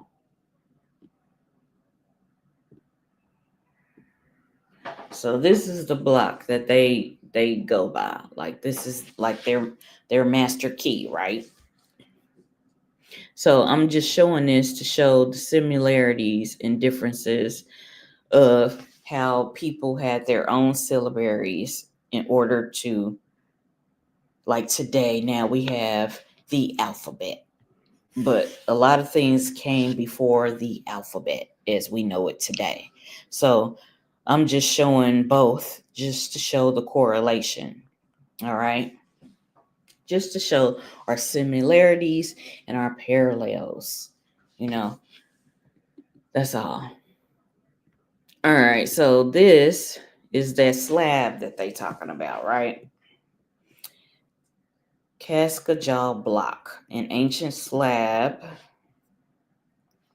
of writing, which is thought to be the oldest known writing system in Western Hemisphere. The block features linear arrangements of certain characters that appear to be ancient depiction of tribal objects, such as animals, insects, tools, food, especially corn. A team of anthropological researchers announced the find in the journal Science last month, determined to be from the Olmec civilization. The block dates to the first millennial BC, according to the lead researchers, and was found in Veracruz, Mexico. All right. Let's see. All right. I'm going to read this and then we're going to get back to the Yuchi writings. Okay. And I'm just showing y'all the similarities and the parallels. All right. The intrigue of the block lies in the writing system, a hitherto unknown way of communication for the XI of ancient Mesoamerica. It's showing that they're literate, all right?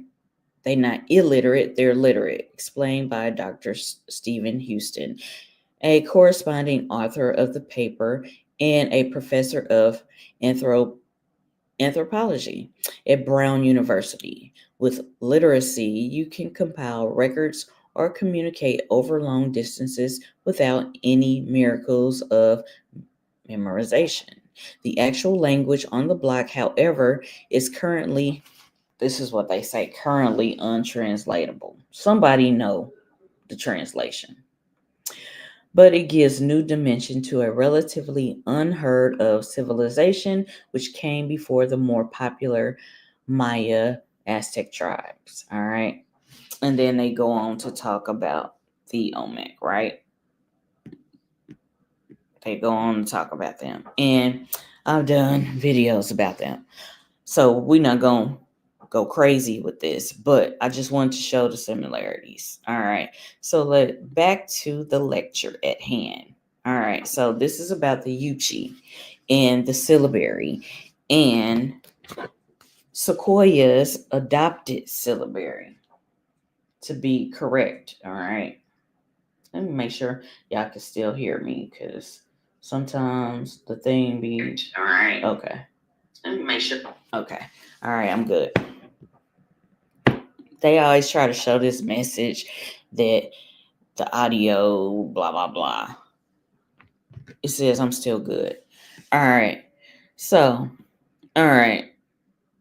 Let me just read this one last time and then we're going to read the rest of this. All right. While syllabaries were relatively unknown even in academic circles at the time, it is now known that the syllabary is nearly identical to the Mesoamerican syllabaries of the Olmec, Mayan, and Aztec in syntactical structure and grammatical usage. This cannot merely be accidental or coincidental. It is clear from their basic structural similarity that the syllabary is based in the Mesoamerican syllabary tradition.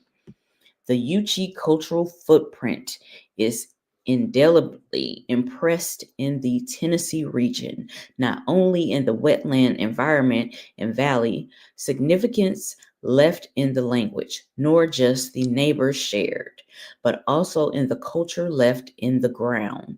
Certain cultural traits are clearly in the mix of cultural detritus spread among the rich archaeology of the Central Basin and the Tennessee Valley. The Yuchi cultural footprint would include extended and lined burial of the dead and other burial practices. It would include semi-subterranean trench wall houses. It would include plain pottery and pipes with a flared rim around the bowl or the stem. It would include storytelling stones and, most importantly, language left on the landscape. And if this were not enough, there are a few historical records and many oral traditions that still link the Yuchi here. All these footprint elements are found in the mix here in Tennessee. And while it may be difficult at times to attribute a particular site, as there were often shared, the Yuchi presence in the mix is unmistakable. The fact is that tribes and cultures are rather thoroughly mixed. Let's say that again. Tribes and cultures are rather thoroughly mixed. The tribes we know today are associated with a dominant language and culture, but are made up of a long period of agglomeration and I'm having a moment. Coalescence. It is quite clear that during the time of contact, the population so-called collapsed. All right. This depopulating varied widely according to the place of circumstance, with typically 90% dying in a very short space of time. The result was that nearby villages agglomerated for survival.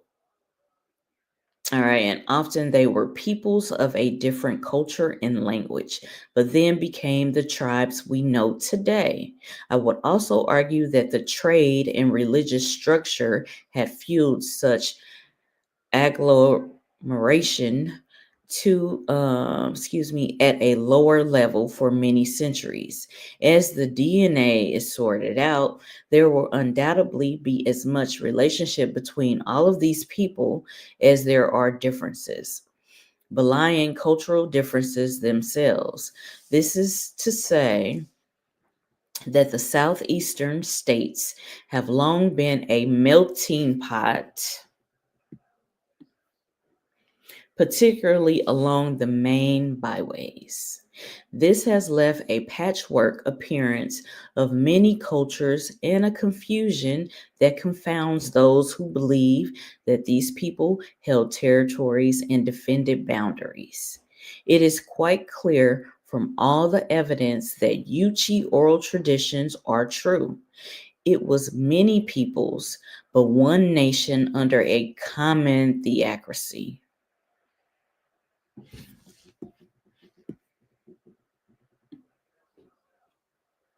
The first U.S. of this land.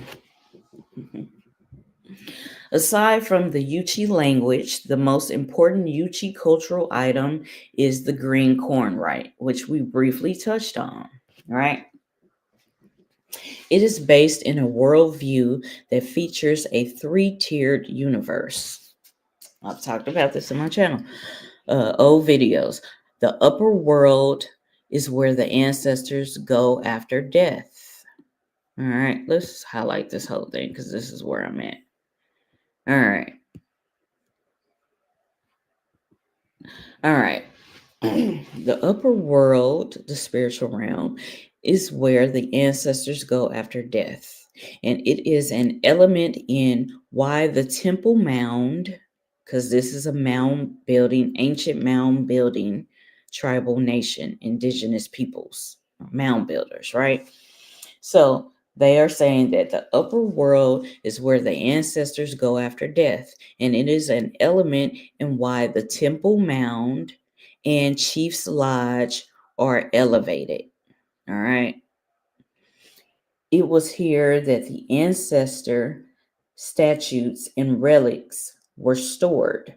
The middle world is where common everyday life unfolds, and the underworld is where the future takes shape.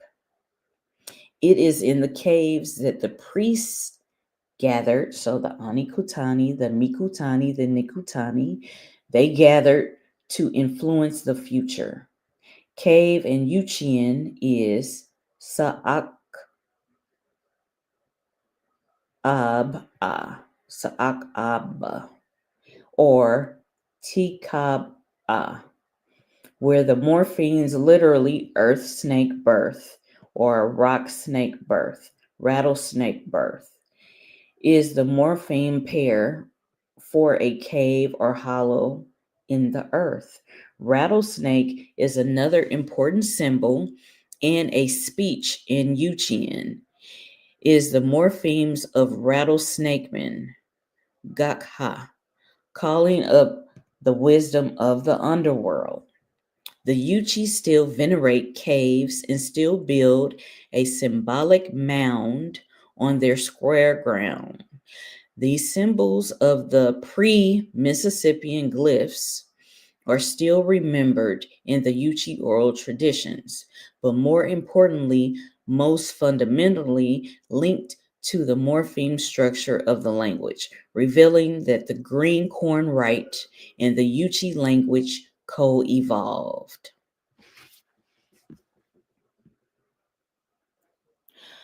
What this interdisciplinary investigation has revealed is that the landscape, the Yuchi language, and the green corn religious traditions formed as an interdependent interaction of mutual influence co-evolved. The need to build mounds on the floodplain to retreat from the floods, and the use of solar nobility to bind the peoples in peace. The trade and the Appalachian Corridor trails, the wetlands environment, the Yuchi language requiring the people to become multilingual.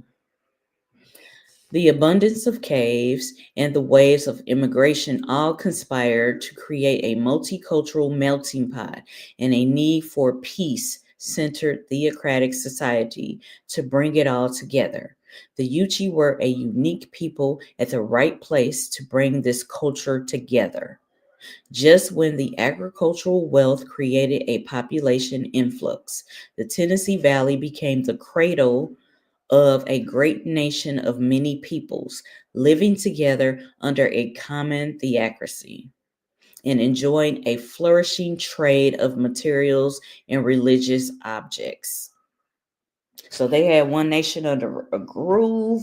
I love it. I love it. I love it. All right.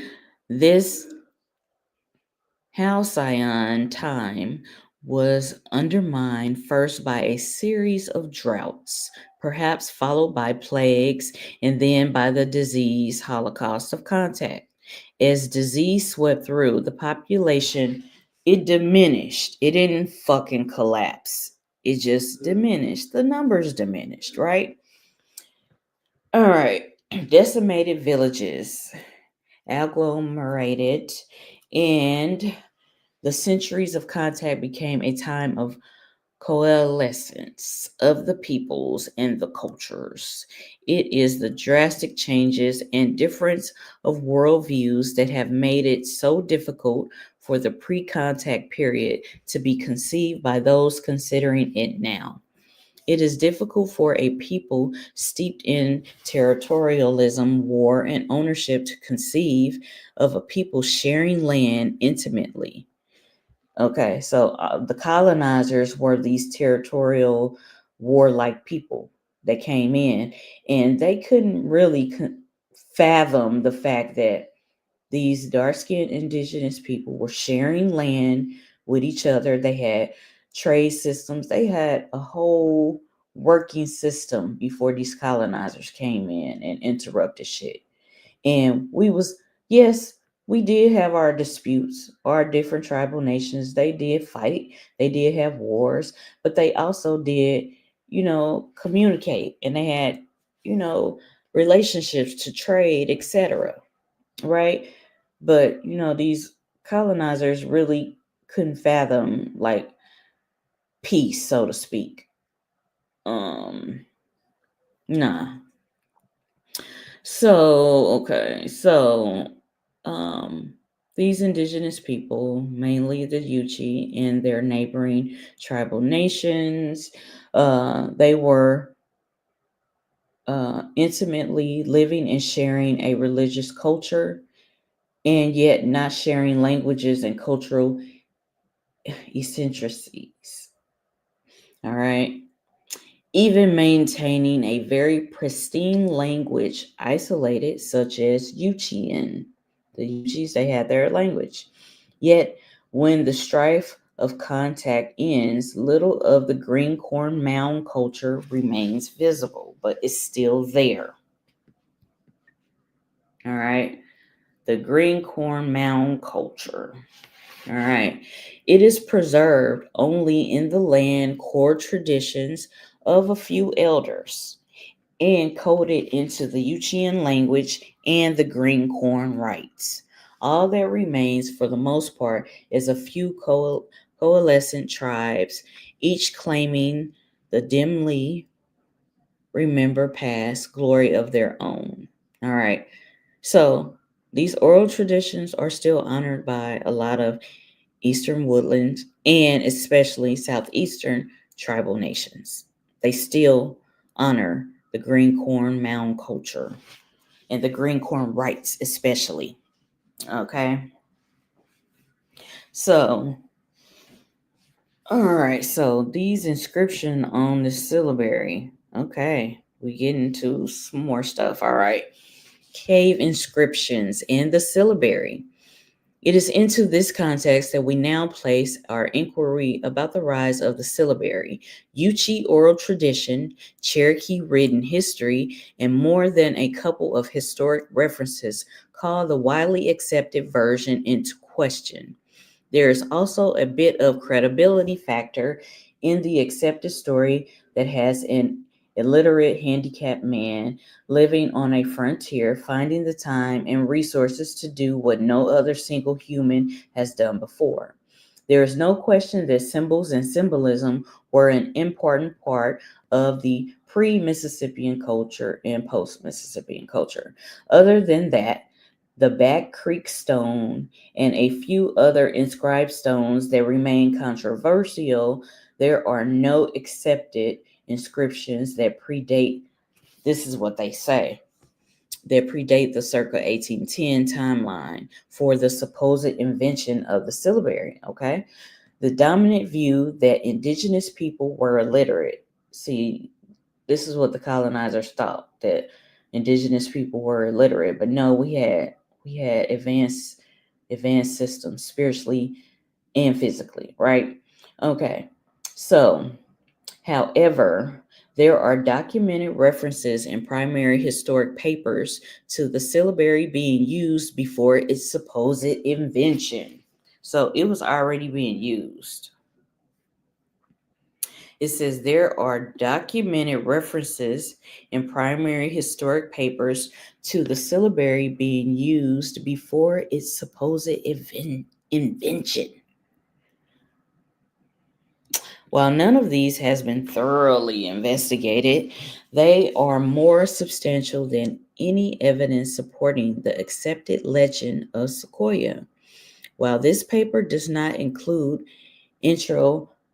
controvertible evidence between these alternatives, it will add substantial circumstantial evidence that the story is more complicated and much more likely that the syllabary is based in the original Mesoamerican traditions of writing than the popular myth has allowed.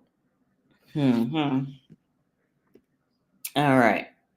The footprint is in the language. All right. He stated this earlier. Yuchi oral traditions are largely consistent with the traveler bird account of the syllabary, except they do not lump all the peoples into the coalescent term Cherokee. All right. While traveler bird mentions the priests, the AniGilohi, Mikutani, the InihaKutani, right? He does not mention their Yuchian heritage.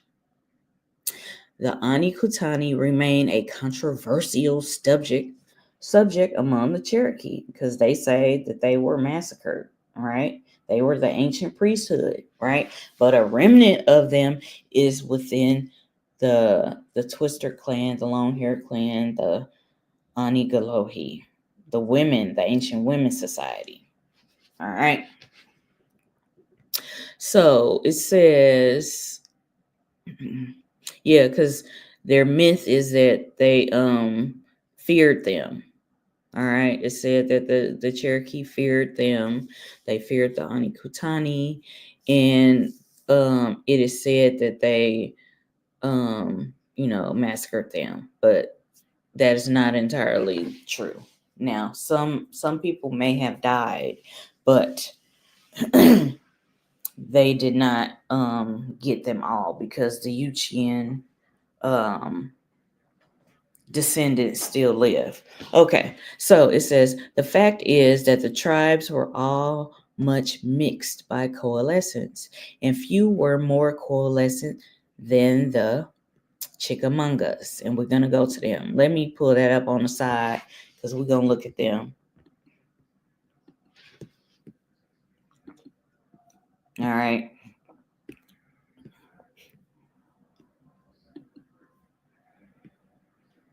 We're gonna look at them on the side.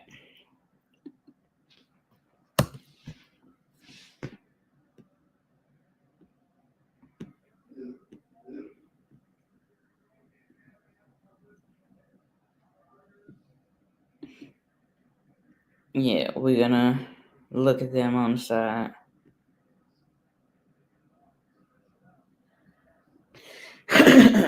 Excuse me.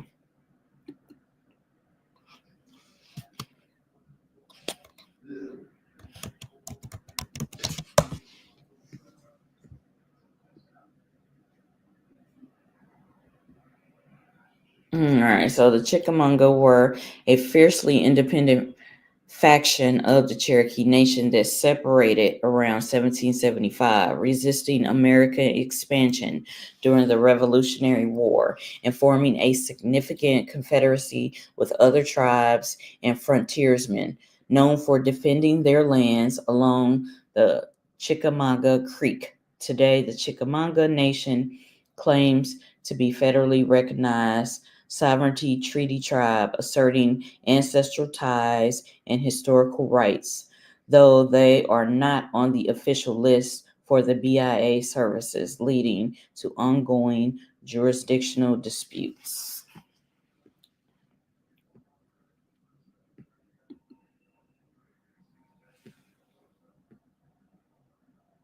It says that the self-terminated Cherokee Nation of Oklahoma, Inc. admits in item 22 of a federal lawsuit that the Chickamauga Nation is the Cherokee Nation. This is from an article, 1819, Indian Civilization Act. All right. So we do have some references that we can look into. I just want to pull them up as a side note. All right. Let's continue. All right. Y'all doing all right in the chat? Okay. Thank you. All right. So this is saying that, okay, it says the AniGilohi remain, okay, they remain a controversial subject among the Cherokee. Yes, they do. It says, okay, so the fact that these tribes were all much mixed by coalescence and few were more coalescent than the Chickamaugas. The priests, while of mixed blood as well, still needed the hereditary link to the son of the Yuchian ancestry. All right. They were the children of the sun, the fire priest. All right. To firm up this line of thought, but I'm going to read this again. Chickamaugas. All right. And it says, the priests, while of mixed blood as well, still needed the hereditary link to the sun of a Yuchian ancestry, and they used SUN, right? All right, to firm up this line of thought, just consider the name Sequoia. It has no Cherokee etymology, even though it is often translated into the Cherokee as horse or Sagowali. All right. As mentioned in the backstory, Sa'akwaya is derived from woodpecker and interpreted in Yuchi, and has the meaning of messenger or scribe. Now, the word for messenger in Cherokee is AniGilohi. All right. So it's saying that, okay, it says Sa'akwaya is derived from woodpecker and interpret in Yuchi, and has the meaning of messenger or scribe. The sound of pecking a message into stone or wood would sound like a woodpecker. Thus, it really is not a name, but a title that was given to the prescribes. It is here noted that a common glyph inscribed into cave walls is that of a woodpecker head with an open mouth. This is a Sa'akwaya glyph. The other common glyph, which occurs at the point where outside light ceases to penetrate the cave, is the sun's image of So or Soyati glyphs. So this is the glyph. Let's try to make this big. So this is the glyph. This is the woodpecker's head. So when they were basically carving things into the wood or into stone, it was like sounding like a woodpecker. Okay, so this is something that a messenger or a scribe would do, a historian. Okay, and so this is what this inscription looks like. It looks like a woodpecker head. This looks like a woodpecker within the head. And this could be a depiction of a chief's head with some feathers, and then the woodpecker in the middle. Is what does your eyes see? All right. So, all right. While symbols and symbolism were widely understood by the southeastern peoples, writing was reserved for an elite few among the priesthood and not shared with the masses. As such, it will be more widely found in the most archaeological contexts today. The secrecy surrounding the writing will make it a rare find. But because caves were a sacred realm of the priest, this is one place one should expect to find writing and inscriptions hidden away from prying eyes, and yet available for teaching the art of acolytes. The more common symbol glyphs have been found in numerous caves throughout the Kars region and central southeast. One would expect to find a few examples of the syllabary here as well. This is indeed the case. Caves have been found in Kentucky, Tennessee, Alabama, with syllabary inscriptions. However, only the Alabama inscription seems to conform closely to the modern Cherokee syllabary. All right. So we can look at the Alabama too. They had the Mobilian trade language. The Uchis were good at trade. Basically, they had a trade epicenter, as I read earlier. All right, so It says, however, only the Alabama inscription seems to conform closely with modern Cherokee syllabary, as does a log cabin inscription in Georgia. None have yielded entirely to translation. The Tennessee cave inscription was not available for study. Yeah, they didn't want nobody to see that shit. Okay. The Alabama inscription, unnamed Cave 63, is very likely a Cherokee inscription, as in the Georgia cabin 1, and so not further considered here. The Clay County, Kentucky cave inscription seems to be of the greatest interest here. The Kentucky inscription is deeply cut into the cave wall. It contains 17 letter-like glyphs, of which about half seem to correspond with the identifiable syllabary glyphs. The remaining ones are hard to attribute and appear to be more than stylized versions of the known script. Clearly, it would be hard to decipher without identifying most of these remaining script characters. Next to the inscription is a date, 1808 or 1818, which will place this inscription quite early. If this date was truly intended to be associated, one theory banded in the announcement of this find was that it was Sequoia practicing his alphabet.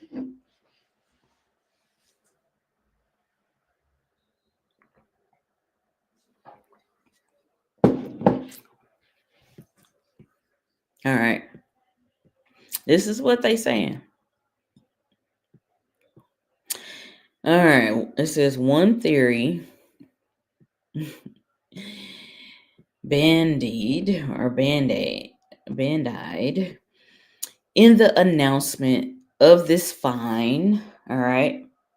This find of this inscription, it says it was that of Sequoia practicing his alphabet. However, no one will carve a practice session so deeply into rock.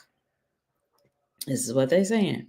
This is clearly an inscription comparing the undecipherable characters to Traveler Bird's original syllabary shows that they do bear a better resemblance to them than the Cherokee syllabary. All right, so they've been like having these little stories like, oh, that was just him practicing. No, they're saying no, it was an inscription, and it is according to this Traveler Bird's original syllabary that shows that they do bear a better resemblance to them than the Cherokee syllabary. But they all do not match. But they still do not match. We're going to look at these figures. Clearly, we have a significant element in the unrecorded history of the syllabary here. The question does this, or will in any other inscription shed some real light on the nature of the origin of the syllabary? Now, they said that it's Mesoamerican in nature, right?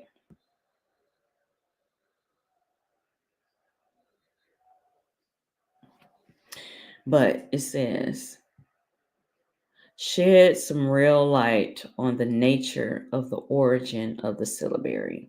It is intriguing that this differs so much and yet seems to be related. It would seem to have intended meaning, but not clearly in Cherokee. Might it be in another language altogether? The Yuchi have been noted as the cave landers. The Yuchi have been noted as the cave landers, while not clearly ascribed perhaps in the record. They are certainly, so the cave landers, because they talked about the Yuchi or mound builders, Okay, and they have this ancient priesthood, and they note them being cave landers. And earlier I read that they talked about the upper, okay, with the mounds, the upper world, and then you have the earthly world, and then the underworld. The underworld is where these priests went in the caves and they did these religious spiritual rites, right? Okay. And then also, this is similar to Cahokia, but let's continue. All right. Like the trade epicenter and where they met and gathered, etc. So it says, excuse me, I'm going to read this again. The Yuchi have been noted as cave landers, while not clearly ascribed perhaps in the record. They are certainly a leading contender for this designation. The Yuchi clearly held great sway in this karst region. They clearly revered and still revere caves as natural sacred places. The Yuchi have an oral tradition of coming here by island hopping. And like the mysterious Olmec, the Xi, the She civilization were deeply involved in trade and spread their religion amongst neighboring tribes. Okay. You have the like those Toltec mounds that are kind of in the southeast region, right? Okay, so they traveled to places, right? All right. It says they have also a reverence for caves. The Yuchi have a tradition that they were at Cahokia with the Siouan peoples. All right. So the Yuchi have a tradition that they were at Cahokia. All right. More than one theory posits that the Olmec may have migrated to rule at Cahokia. All right, so this is one theory, they say. While mere speculations can only serve as springboards for investigations, it would seem a good place to start is in asking from whence came the syllabary. It would seem we have an opportunity here to assess these cave inscriptions and use them as support between these competing claims of the alternative histories of the syllabary's origin. All right. The syllabary has the same syntactical structure as the other Mesoamerican syllabaries. That is, there is an array of glyphs that represent the vowels, and the others that represent the consonant vowels, ending consonants, and represented by using the principal consonant vowel of that series and understanding that the vowel is silent. This deployment is not a predetermined or a singularly logical construction, but is a choice among many. For this feature to be shared between the Cherokee syllabary and the She, the Xi, the Olmec, the Maya, that's the Itza and the Yucatan Maya, and the Aztec, the whole Mixtec syllabary, strongly suggests a common origin and etymological ancestry. While the glyphs themselves vary greatly between these syllabaries, as do some of the vowel and consonant sounds. The basic syntactical structure of them is identical. This is neither accidental or coincidental, but the result of a common origin. The Mesoamerican syllabaries were not understood in Sequoia's time. All right. And so could not have been used as a guide to creating the syllabary unless it was by a long tradition of use from those earliest of times. Yeah, they got a lot of little sarcastic shit going on in here, but they are basically saying that the syllabary in origin is Mesoamerican. That's what they saying in a nutshell. Oh, you went to the caves in Kentucky? Oh yeah, it is. It can be an animal spirit or a totem. Yes, yeah, I feel you on that. And it would be surprising. Yep. Yeah. Oh yeah.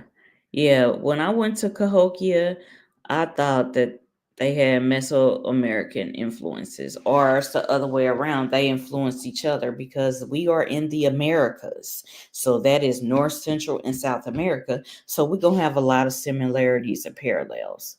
We are. That explains why we got the whole Toltec mounds in the Southeast. We have Toltec mounds in the Southeast, right? That tells you that in the Americas, our indigenous tribal nations have been communicating with each other. They have been going to these trading epicenters, like from Chichen Itza up to Cahokia, and to all these other trading epicenters, and all these different. Just look at all these sites that they have. Now, I've been to Chichen Itza, Cahokia, and Poverty Point, which are huge epicenters to me. A lot of historical, spiritual, and physical, economical, agricultural things happen there, and they are significant to me. The next on my list is the Toltec Mounds. That's on my list. The Toltec Mounds and the Spiral Mounds is on my list here in North America. I still got more to discover in Central and South America because I've only been to the Yucatan, to the Yucatec Mayan mound, their ruins, their stone mounds, and I have yet to go to some more places there. So I still got to go to Veracruz. And they do have, somebody had did a video about there was an Olmec head in La Florida.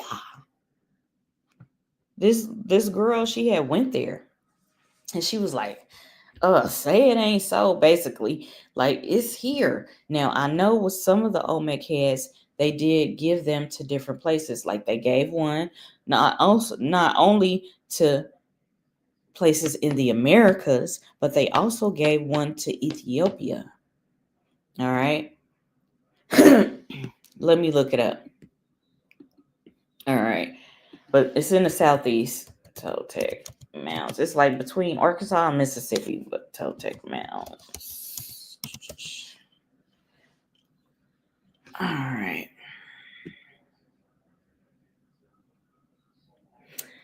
Okay, so they didn't change the fucking name, y'all. It's in Arkansas. I said it was between Arkansas and Mississippi. They didn't change the fucking name, y'all. They saying it's right now it's closed for repairs, but it is the Plum Bayou Mounds Archaeological State Park, formerly known as the Toltec Mounds. Okay, this shows our connection between North, Central, and South America. Yeah, so yeah, put this on y'all bucket list too.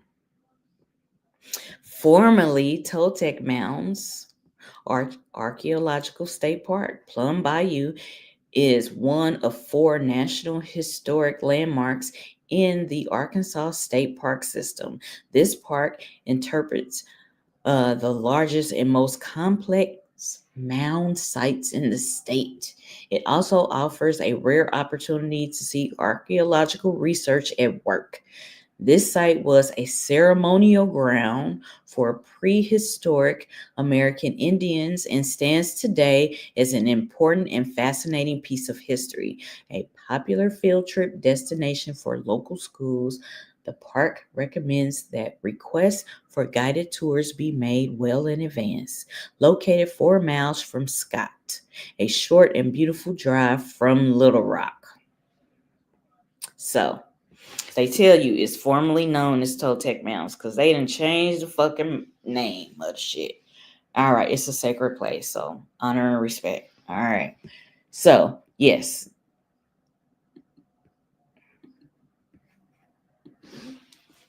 All right. Excuse me.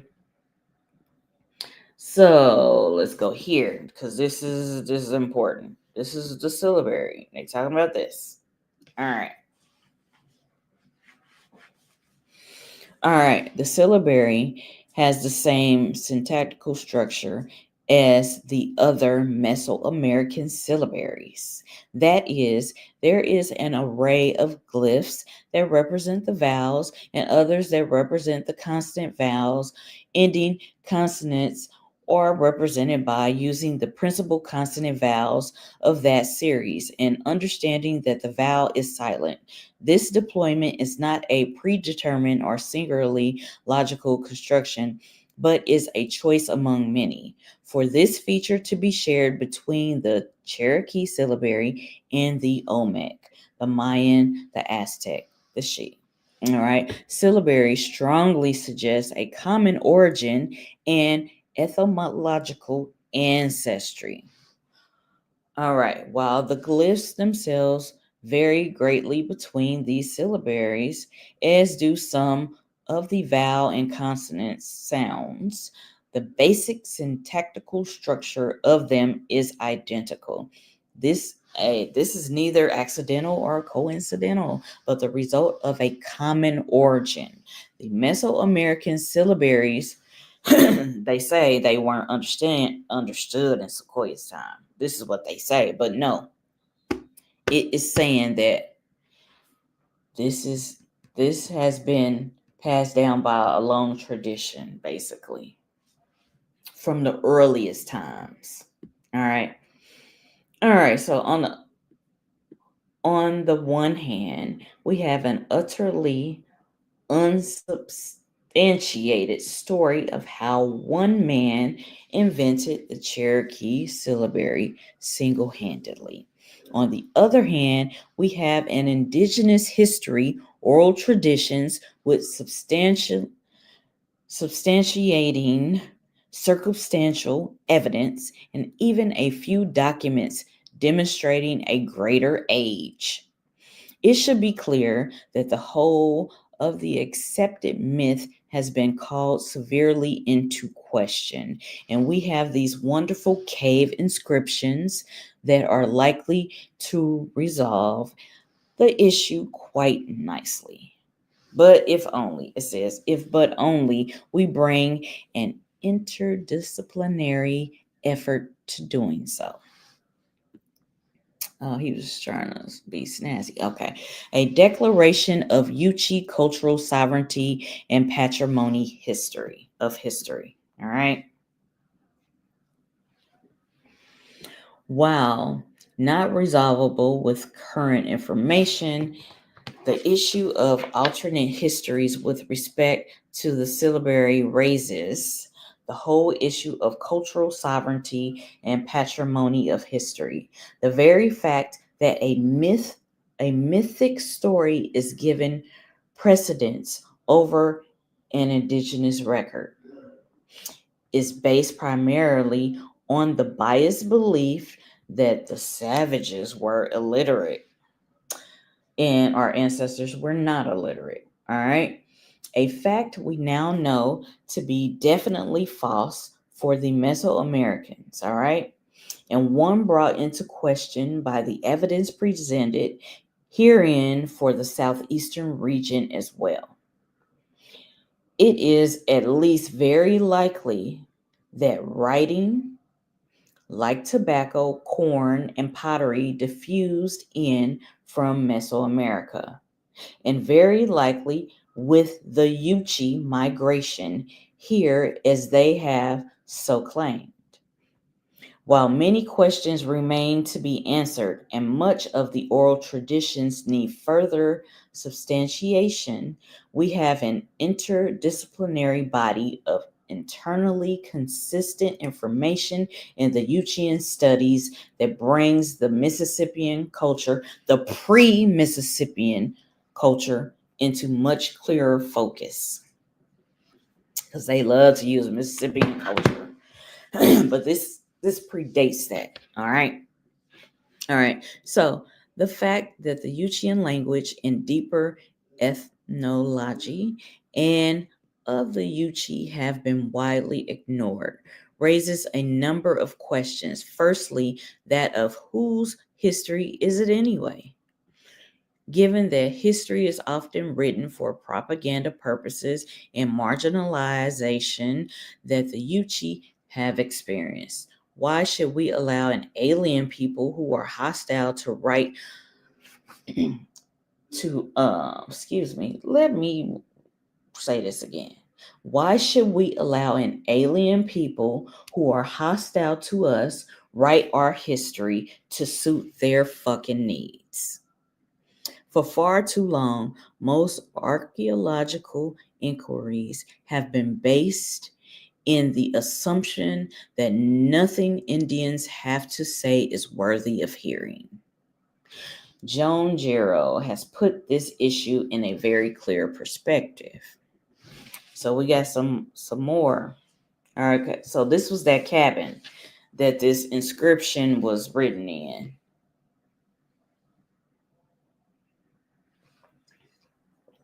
So they highlighted it. They highlighted this. This is the Georgia cabin with the syllabary carved into the logs. So it was carved into stone and into logs. All right. It says the syllabary on a cave wall in Clay County. That was one that we showed. In Kentucky, about half the glyphs are recognizable. Below the syllabary on the wall of Alabama Cave, most all of the siloglyphs are easily decipherable. So you have the cabin, one on the cave, one on the cave.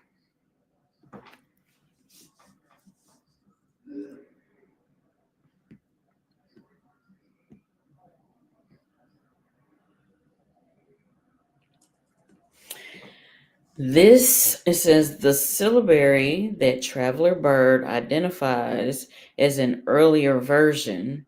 Some of these glyphs here are a closer match to the siloglyphs in the Kentucky cave than any in the current Cherokee syllabary. Yadgiha. All right. It says, this is a copy of the original 92 symbol Cherokee syllabary.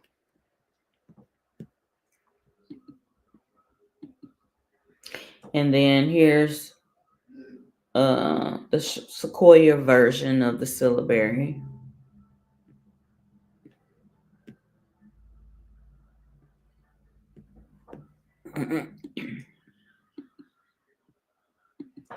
All right. It says Yuchi words rendered into the syllabary. So Yaha,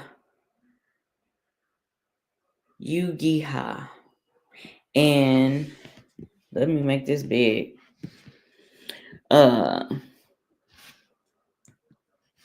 Tasaten Nu Bueno, because Cherokee has fewer phonemes, the syllabary would need more characters to fully render a Yuchian orthography. Just what the one at the left has 92 rather than 86 of the current one. So there's the comparison of having 92 versus the 86.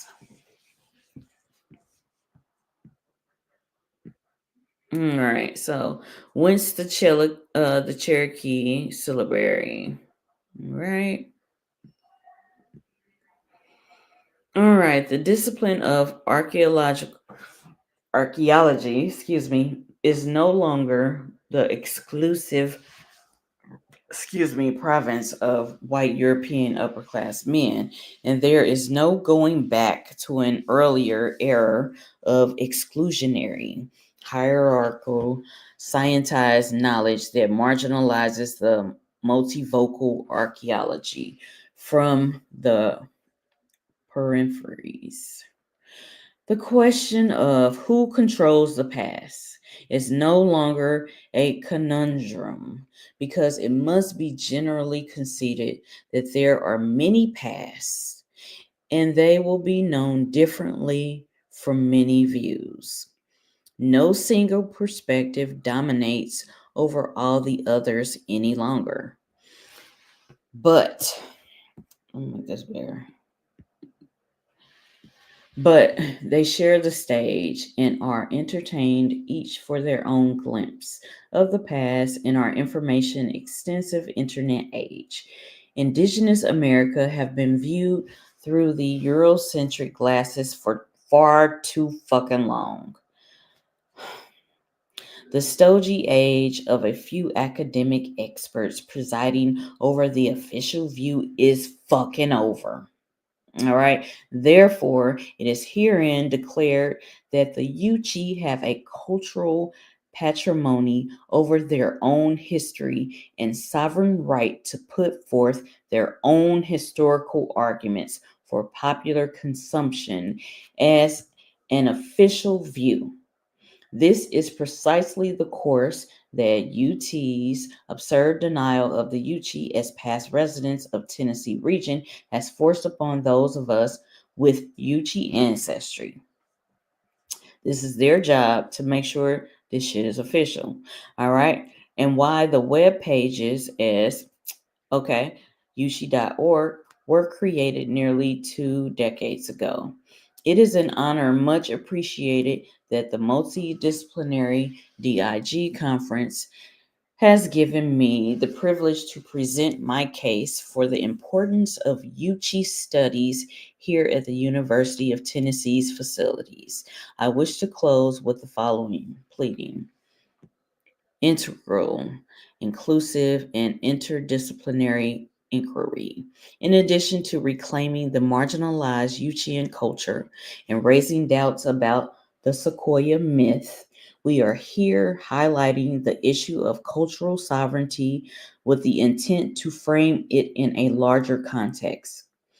The nature of the problem of the indigenous past is far too large to be viewed from the narrow perspectives of archaeology and history alone, but is of the nature of a transdisciplinary problem. It requires an integral approach that is fully interdisciplinary in its scope. Only the interdisciplinary studies can fit the puzzle pieces from a number of scientific approaches into an integrated whole. But even more than this need, there is a need for greater involvement of indigenous peoples and indigenous ideas in the efforts to understand the indigenous past. One cannot understand a past purely from a detached perspective. One must understand the language to understand the culture. One must understand the culture to understand the symbols and meaning of the past. Authenticity demands that any research into the indigenous past that lacks indigenous input also lacks for legitimacy. And museums that deal with indigeneity without some indigenous staff should be hugely suspect. It is clear that merely guessing at a culture from the remains left as artifacts lacks for scientific sophistication. It is also clear that the history has largely ignored the indigenous people except in so far as they were in the way of some white expansion. If a really factual understanding is the goal, then an inquiry should include every possible means of comprehending the deeper past. This undoubtedly would include the indigenous culture's language and points of view, as well as the maximum domains of science. Archaeology in the valley has not only taught too narrowly, but much too small. It has failed to outgrow its relic collecting infancy. All right, into this void. The indigenous people will now step to flesh flush out an understanding, a more thorough understanding of the indigenous past.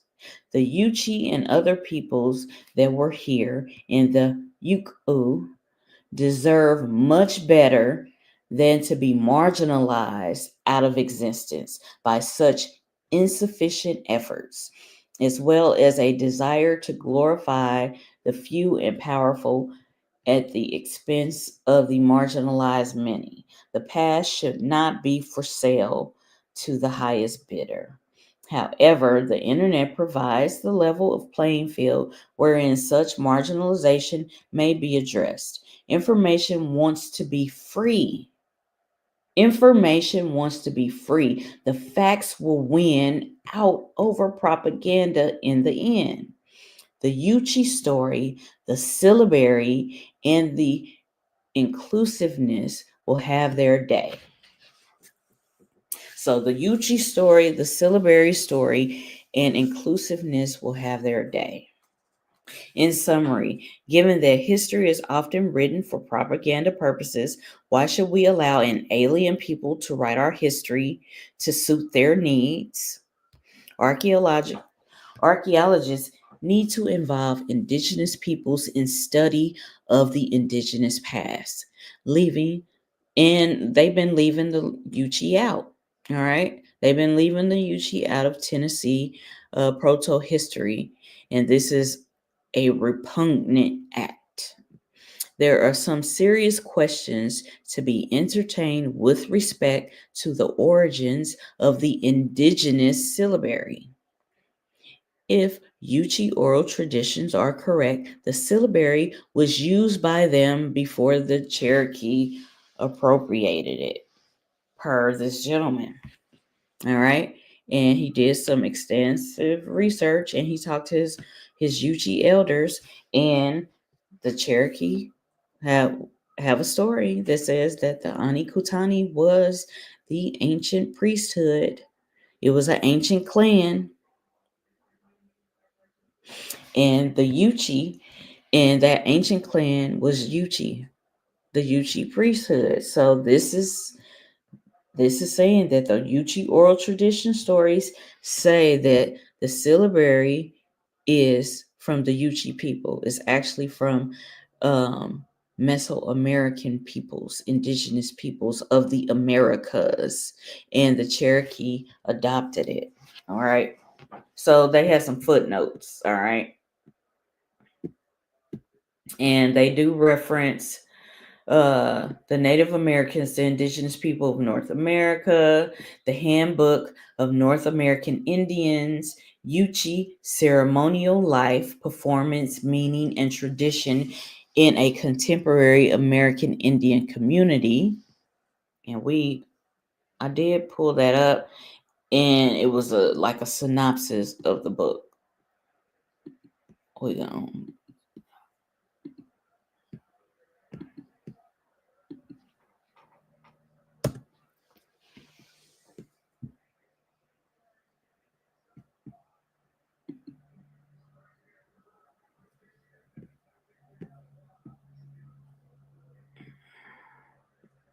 They do show one page. Let me see. A momento.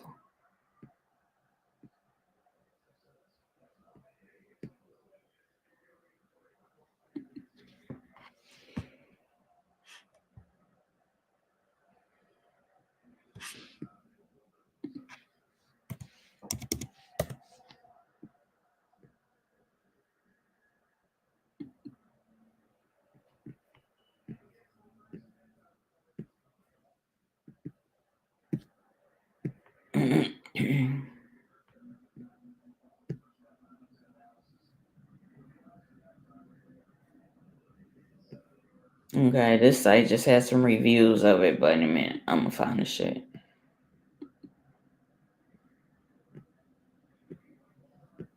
Ethnohistory. And they just showing all the reviews.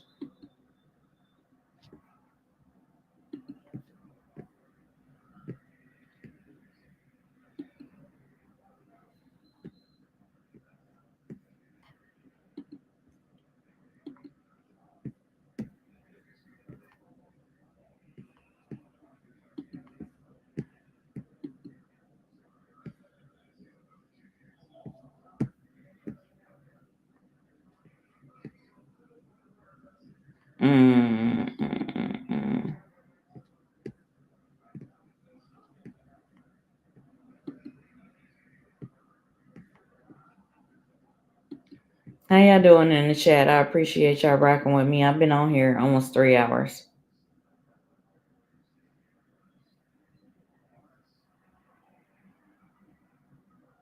Oh yeah, they are cleansing. I thought that too as soon as I saw on the Toltec mounds, they done renamed it and it's closed for repairs. Of course they changing some shit.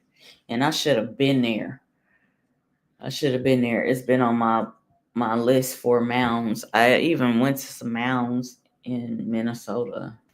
But the Spiral Mounds, the Great Serpent Mounds in Ohio is on my bucket list, and the Toltec Mounds.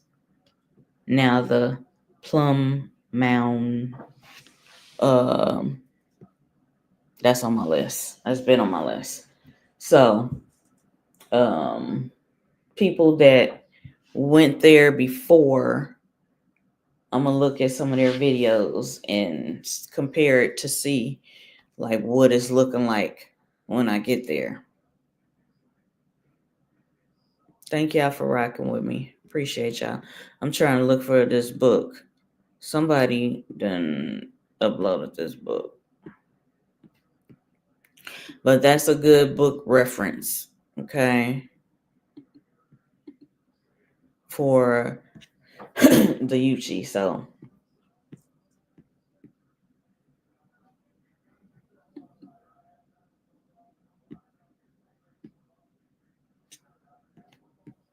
oh, they really going hard on this book, boy.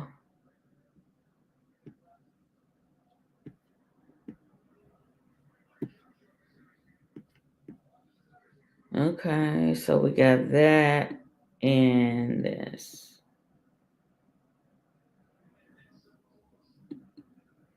All right, so that is a book reference.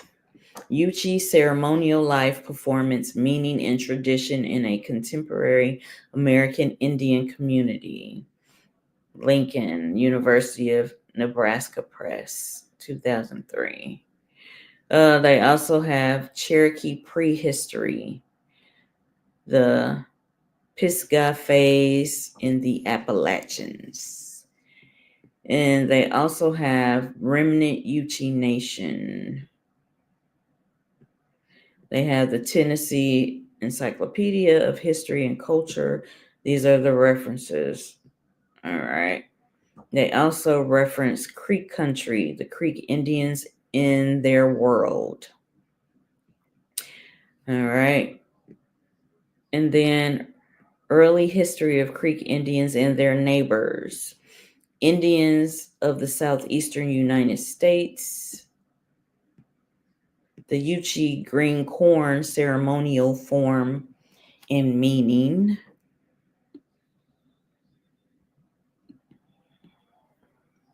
Because I like to get to the spiritual ceremonial stuff.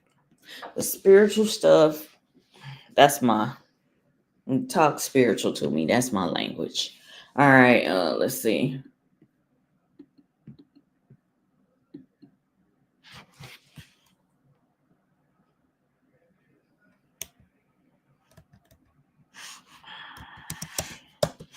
See if they got this one right here.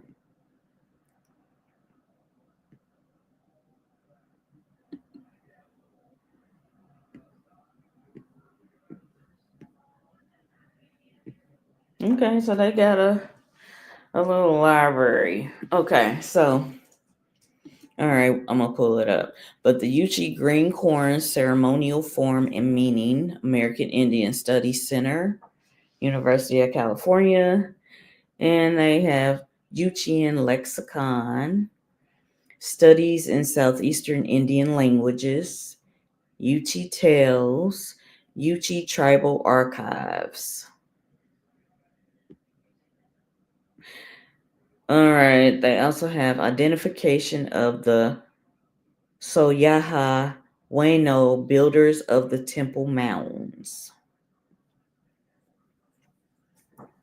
The builders of the temple mounds. Earth medicine. A guide to Indian tribes of Oklahoma. Tell them they lie. The Sequoia myth. They also look into Yuchi ethnoarchaeology. Tribes that slumber. Hiwassee Island. The prehistory of the Chickamauga Basin in Tennessee. The myths of the Cherokee, and I did have that book pulled up right here. I showed that at the beginning, but I went on to read the Yuchi story. All right, where did it go? Okay, wait a minute. Okay, here we go. All right, so the myths of the Cherokee. These are book sources. All right, these are book sources for those who like book sources. All right, and then Sa'akwaya is the word for a messenger or a scribe. All right, we read that. It also means woodpecker, pecking the symbols into the stone. All right, the Tennessee cave, the Kawa. So he got a lot of good sources. The Kentucky cave, the Georgia log cabin, the Alabama cave, where they showed examples of the syllabary written, and he has some nice information on here. A statement of indigenous concern. It says, March 21st, 1857, on this day, the Creator has brought and seen fit that we come together as the Appalachian people. We come from many tribes, the Monacan, the Saponi, the Yuchi, the Toledo. And I've looked into these tribes before when I was doing genealogy on some of my ancestors that came from that Virginia area, Culpeper, and another area. So I have looked into the Monacan, Saponi, Toledo people. All right. So it's saying that these Appalachian people, the Monacan, Saponi, Yuchi, Toledo, Cherokee, Shawnee, but now we gather as one. We ask you, Creator, to protect and deliver us from the dark evil that tracks us. So they saying that this is of indigenous concern. This is the last page. All right, a statement of indigenous concern. One of the aspects of inappropriately denying the Yuchi as proto-historic residents of the Tennessee is that the University of Tennessee staff, as recognized experts, have fueled people with a radical agenda to attack people of the Yuchi heritage.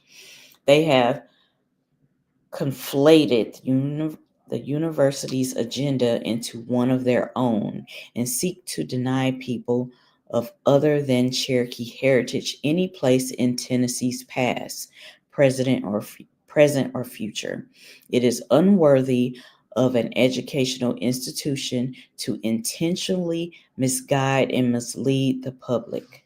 So he got beef with them because they ain't been showing the Yuchi the proper respect that they deserve.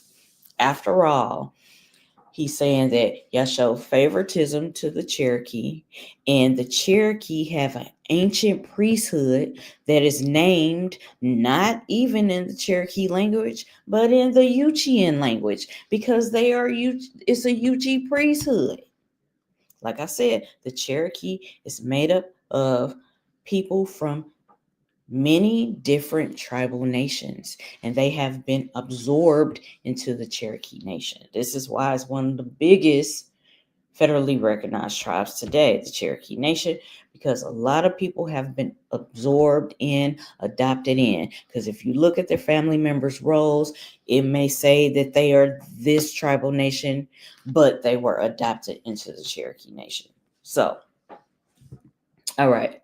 So it's saying it is the right of the Yuchi, Sati, Natchez, Shawnee, and other indigenous people to claim their rightful place in Tennessee, which includes the seeking of state recognition of their heritage. It is objectable for the state institution to favor one group at the expense of others. The Cherokeeization of indigenous Tennessee is an affront to all the other indigenous cultures that had and have a share in Tennessee experience. So he want to make sure that y'all just don't favor the Cherokee. You want to recognize the Yuchi, the Coasati, the Natchez, and the Shawnee, because they are of Tennessee, which is one of the places where they, migrated to and set up shop, right? So the university is saying the university recently dedicated a mound on the agricultural campus to the Cherokee. Only Cherokee were invited. However, this mound is most likely not Cherokee, as the administration well knows. The University of Tennessee has also extended in state status to the Qualla Cherokee. While we applaud the belated indigenous support, we question both its motivation and the exclusion of other deserving indigenous cultures from this Cherokee privilege. So, as a Yuchi descendant, he just wants all of Tennessee's indigenous tribal nations to be recognized.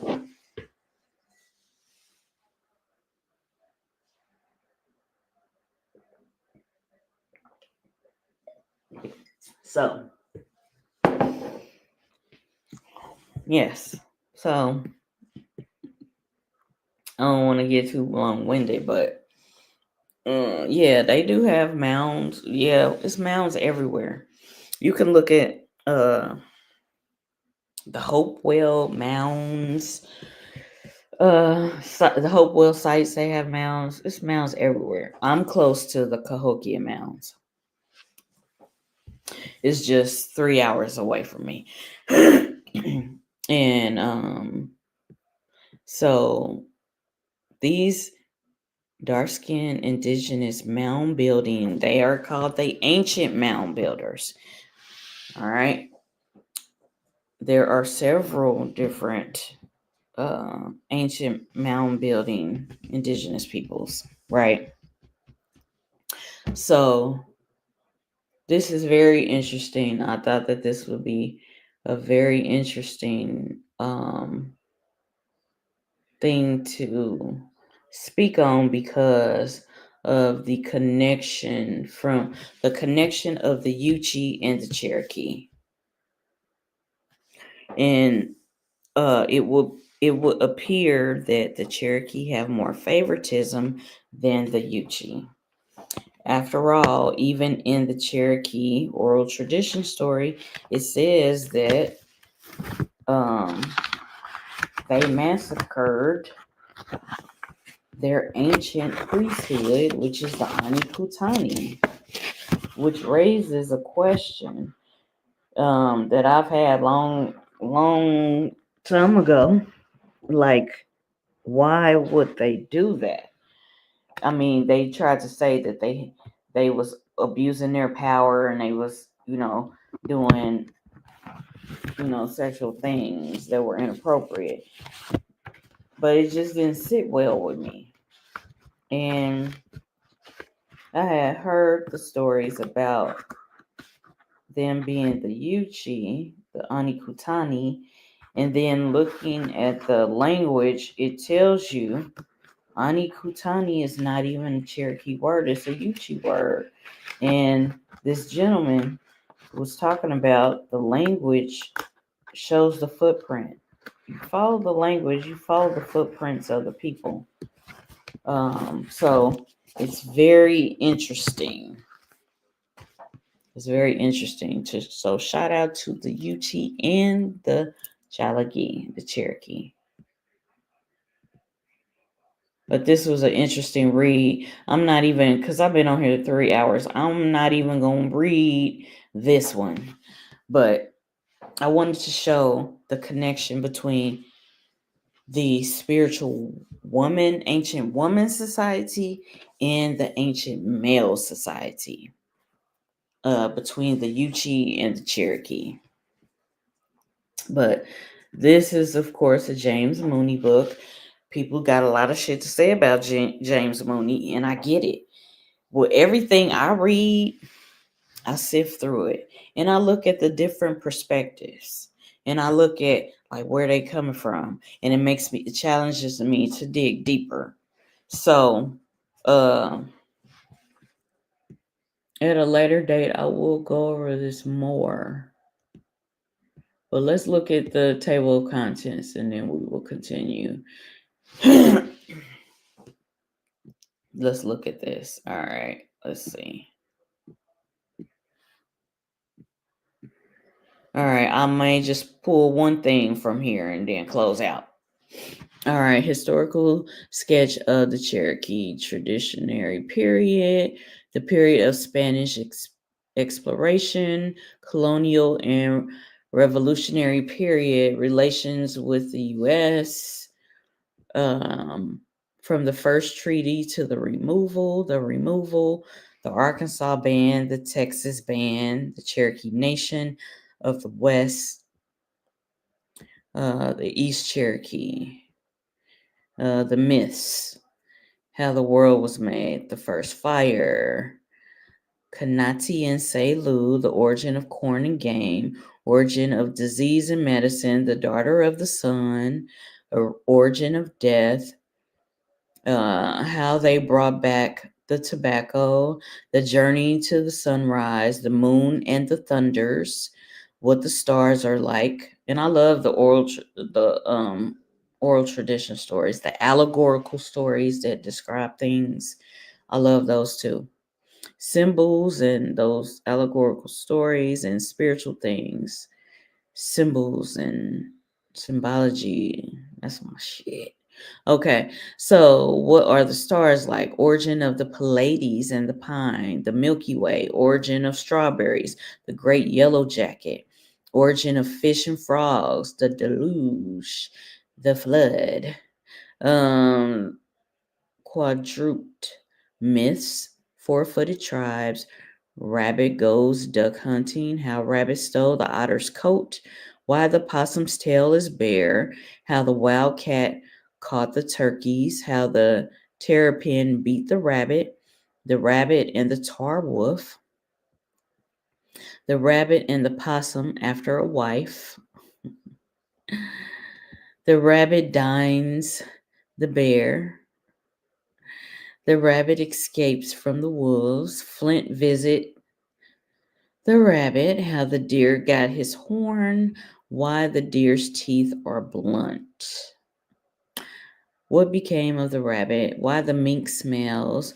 Why the mole lives under the ground? Oh, they got a lot. Oh, let's see. Yeah, it's a lot. It's a lot. And on the next Spiritual Sundays, we can look into this. Now, the book that I have looked at over the years is the one with the formulas by James Mooney, the Cherokee formulas. Yeah, so this one is very interesting. It has a lot of allegorical stories and what they mean.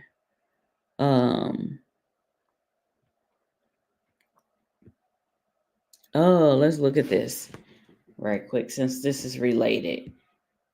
The massacre, which they didn't massacre all of them because the Yuchi still exists, right? And some of these are still, they were absorbed into the Cherokee Nation and their descendants still live. All right, this is on page 392. So they have this story, this myth, because it is a myth. All right, and that's page, what is it? 392. We're going to look at that real quick. And I'm done for real.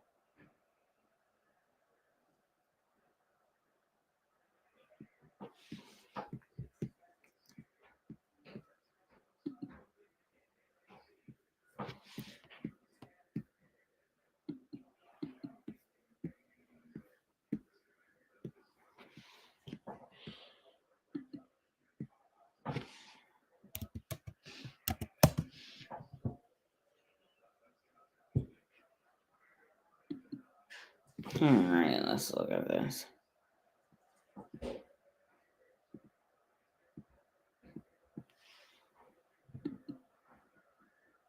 Okay.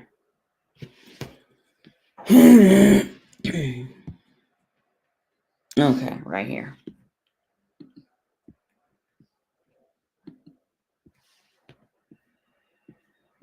I gotta make this big. Because even with these little readers on, I gotta make this shit big. All right. So it is, what, 4 paragraphs. We can read that. All right. So this is the myth, a Cherokee myth, right?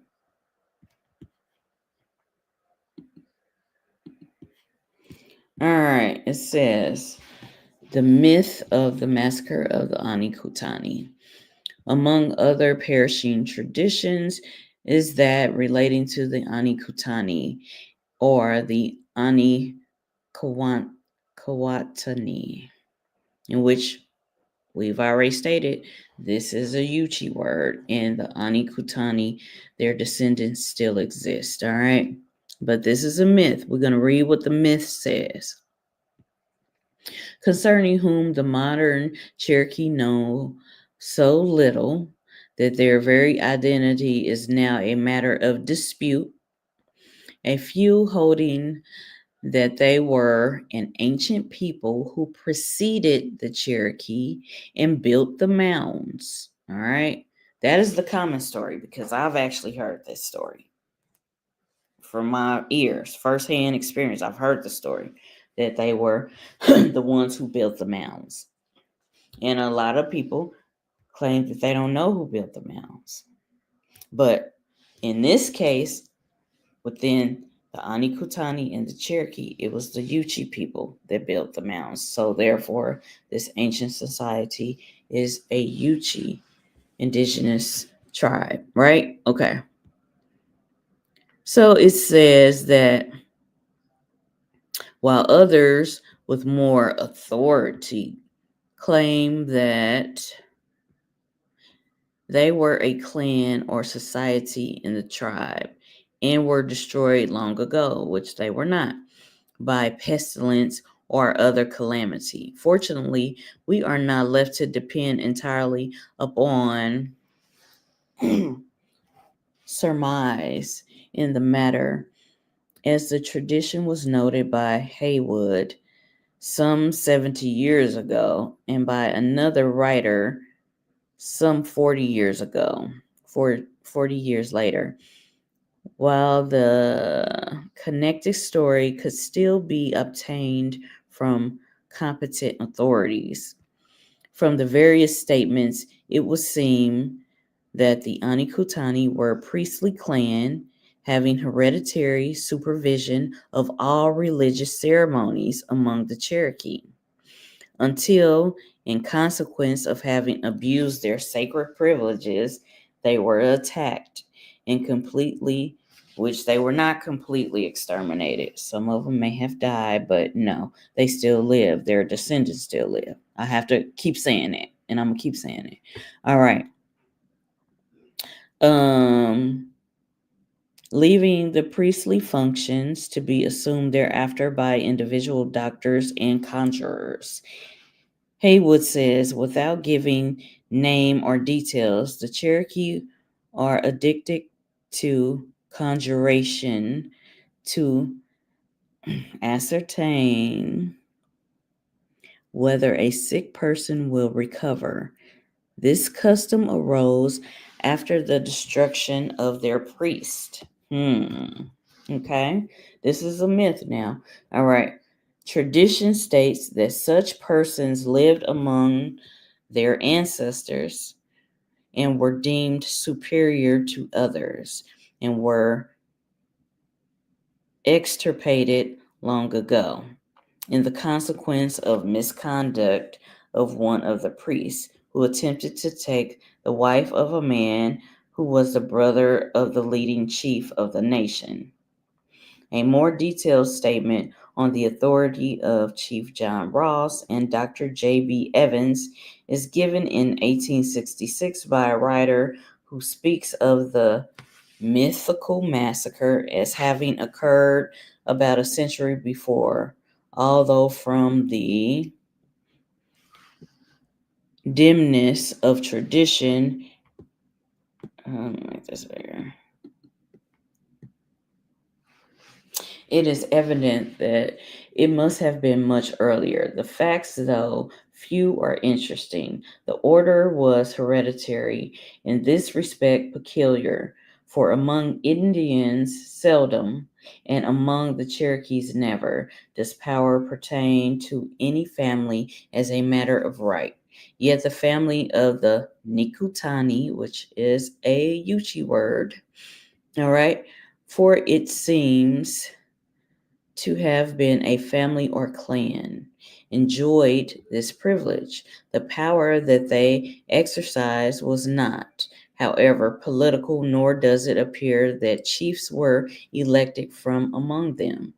The Nikutani were a mystical religious body of whom the people stood in great awe, and seemed to have been somewhat like the Brahmins of India. They comparing them to the Brahmins of India.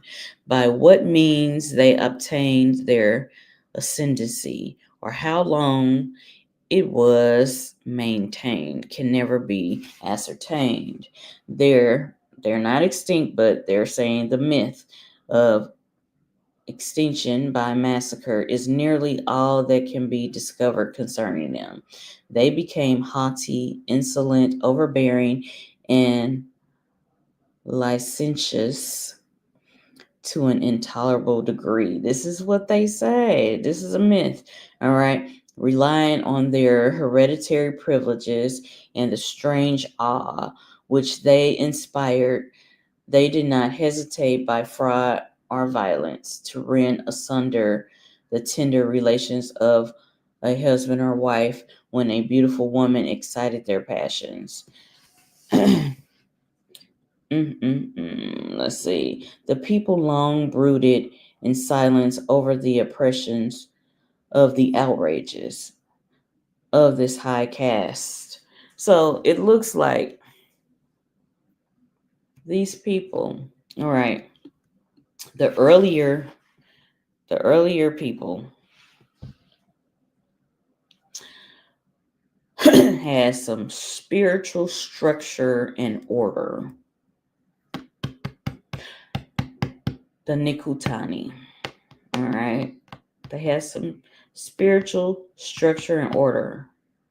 And it would seem like the people that tried to massacre them were greedy and wanted this power for themselves, because after they were mythically exterminated or massacred, they started doing conjuring and things for themselves. They start having individual medicine people and conjurers for themselves.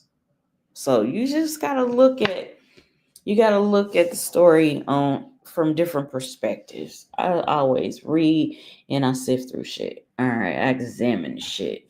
All right, so it's saying that they felt that they became haughty, insolent, and overbearing because it looks like they didn't want to follow the fucking rules or the spiritual etiquette. Okay, relying on their hereditary privileges and the strange awe which they inspired, they did not hesitate by fraud or violence to rend asunder the tender relations of a husband and wife when a beautiful woman excited their passions. The people long brooded in silence over the oppressions and outrages of this high caste, whom they deeply hated but greatly feared. They hated them, but they feared them.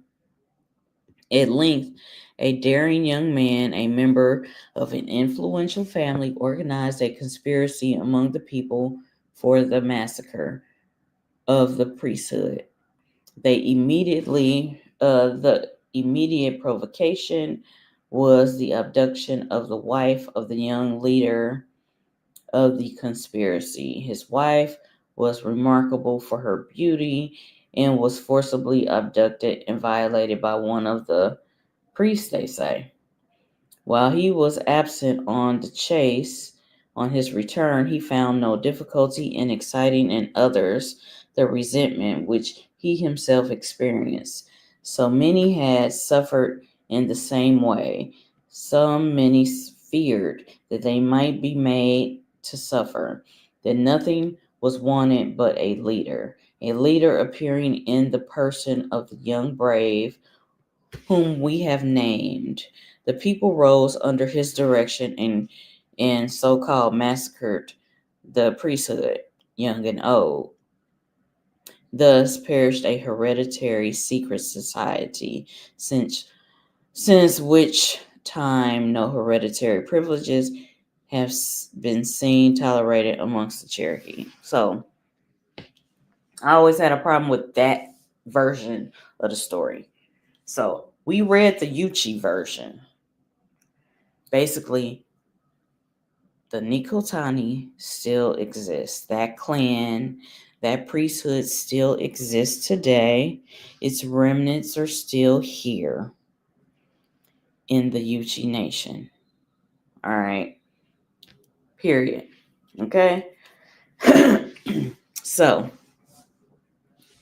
also, I want to point out again as I close out for real, is that we still have the feminine aspect, the great women aspect of the priestesshood, the ancient warrior woman society, the Getla Nahiti, the Gigas, the beloved women, the beloved warrior women society. Okay? So, I'm closing out. Thank y'all for y'all support. If y'all ever want to get merch, the description, it's in the description box. I appreciate y'all. I also have a partnership channel, which is Southeastern Talking Stick Podcast. And we are usually on Sundays at 7:30 p.m. Central Standard Time. If y'all want to show up, we alternate. Me and Pa, Shatu Pa, we alternate. This Sunday is my turn. Next Sunday is his turn. And then we have the following Sunday where we are both on, and we do our Sunday panel discussion where we discuss Southeastern tribal history and issues that, are plaguing our indigenous communities. We talk about, different discussions, different topics. All right. And we do embrace our admixtures. Okay. So if y'all want to, visit us over there on my partnership channel on Sundays at 7:30 p.m. Central Standard Time. So, anybody got any last minute comments or questions?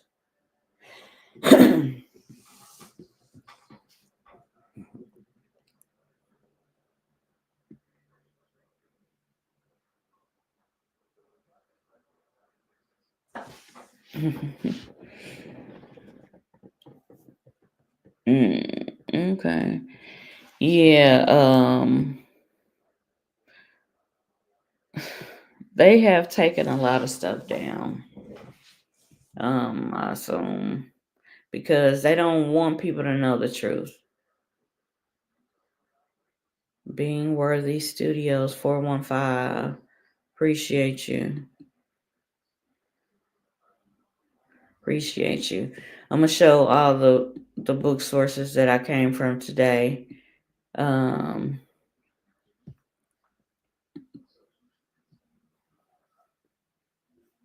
Let's see.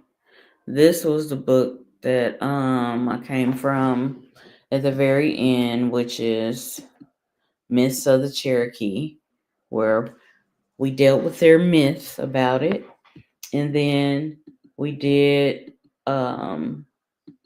show the similarity in the syllabaries. And they said it was related to Mesoamerican syllabaries. The XI, the she, the Olmec, to be exact, is what they talked about. We did talk about the Uchi.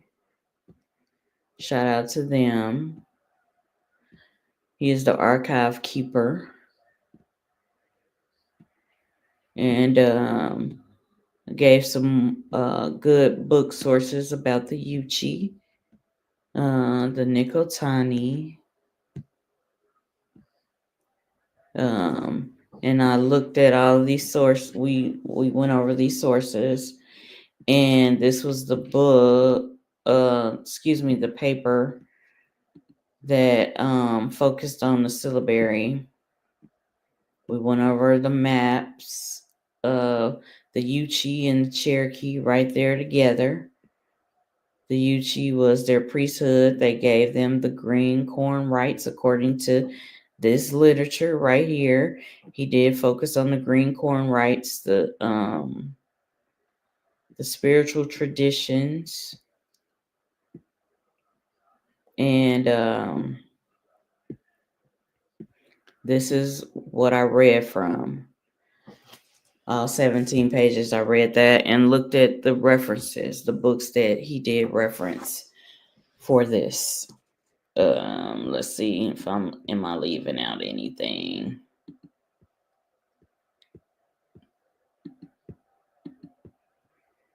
We compared it to we compared Sequoia's syllabary to the Olmec syllabary.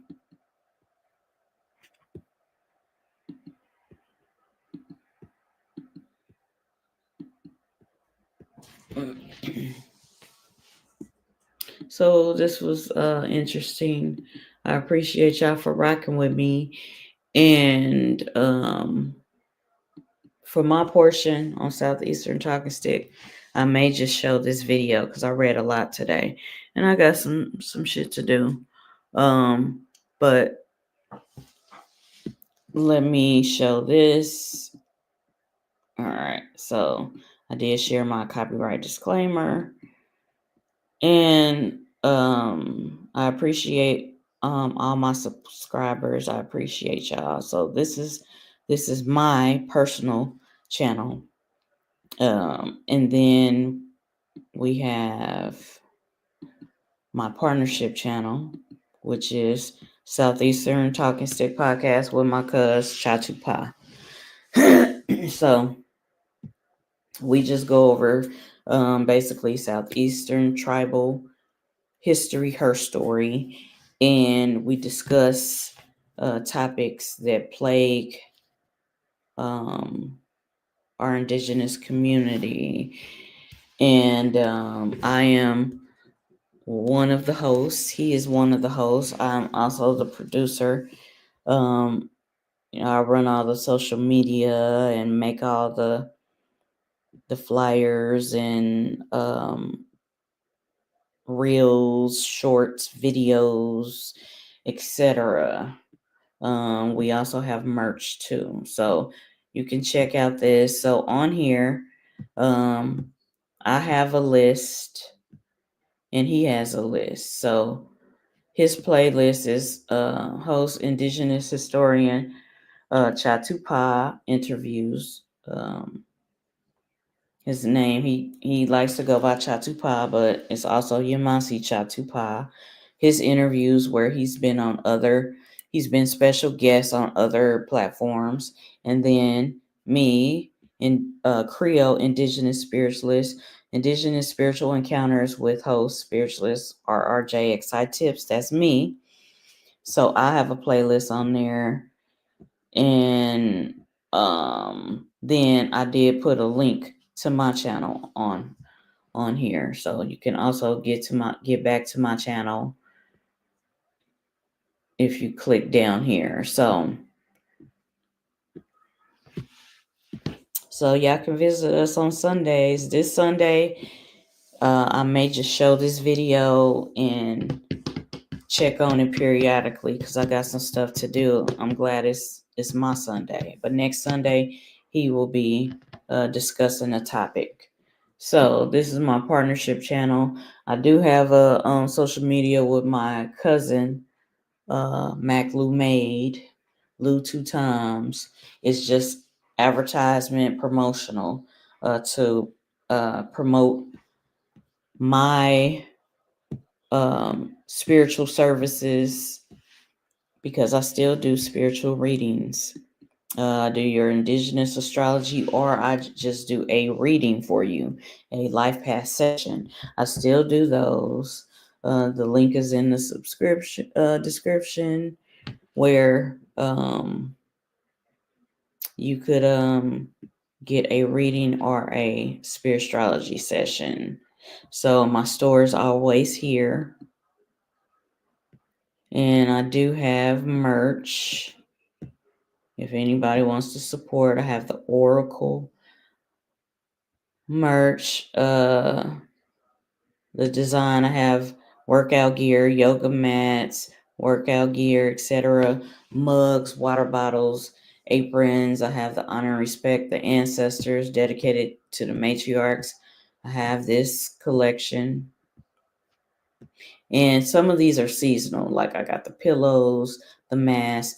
This is spring and summertime, but I do have blankets, mugs, and shirts. I have other designs. I designed all of these. So if you want to support, you can get my merch. I have something that honors my Creole heritage and my Indigenous heritage. So I do have to add some Carnival Mardi Gras stuff, but I do have Day of the Dead, Day of the Ancestors, Fete Gede, the Haitian Creole version, and the Dia de los Muertos, the Spanish version. So I do have some designs that I created for that. So in Southeastern Toxic Podcast, we have merch too. So I just thank y'all for tuning in. I appreciate y'all. Y'all enjoy the rest of y'all Sunday. Mia, I'm just gonna show what I talked about today, because I've been on here almost 4 hours.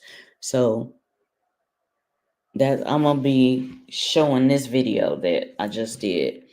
So this Sunday is my Sunday. Next Sunday, it'll be Chatupa's Sunday. And then the following Sunday, we'll have a collective Sunday panel discussion where we discuss different topics and we'll invite people to join in our conversation.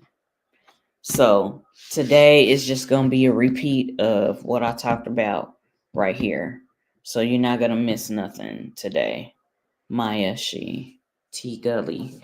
4149. You're not gonna miss nothing because I'm gonna show this today. So I appreciate y'all. Y'all enjoy y'all Sunday. You have a good day. Peace.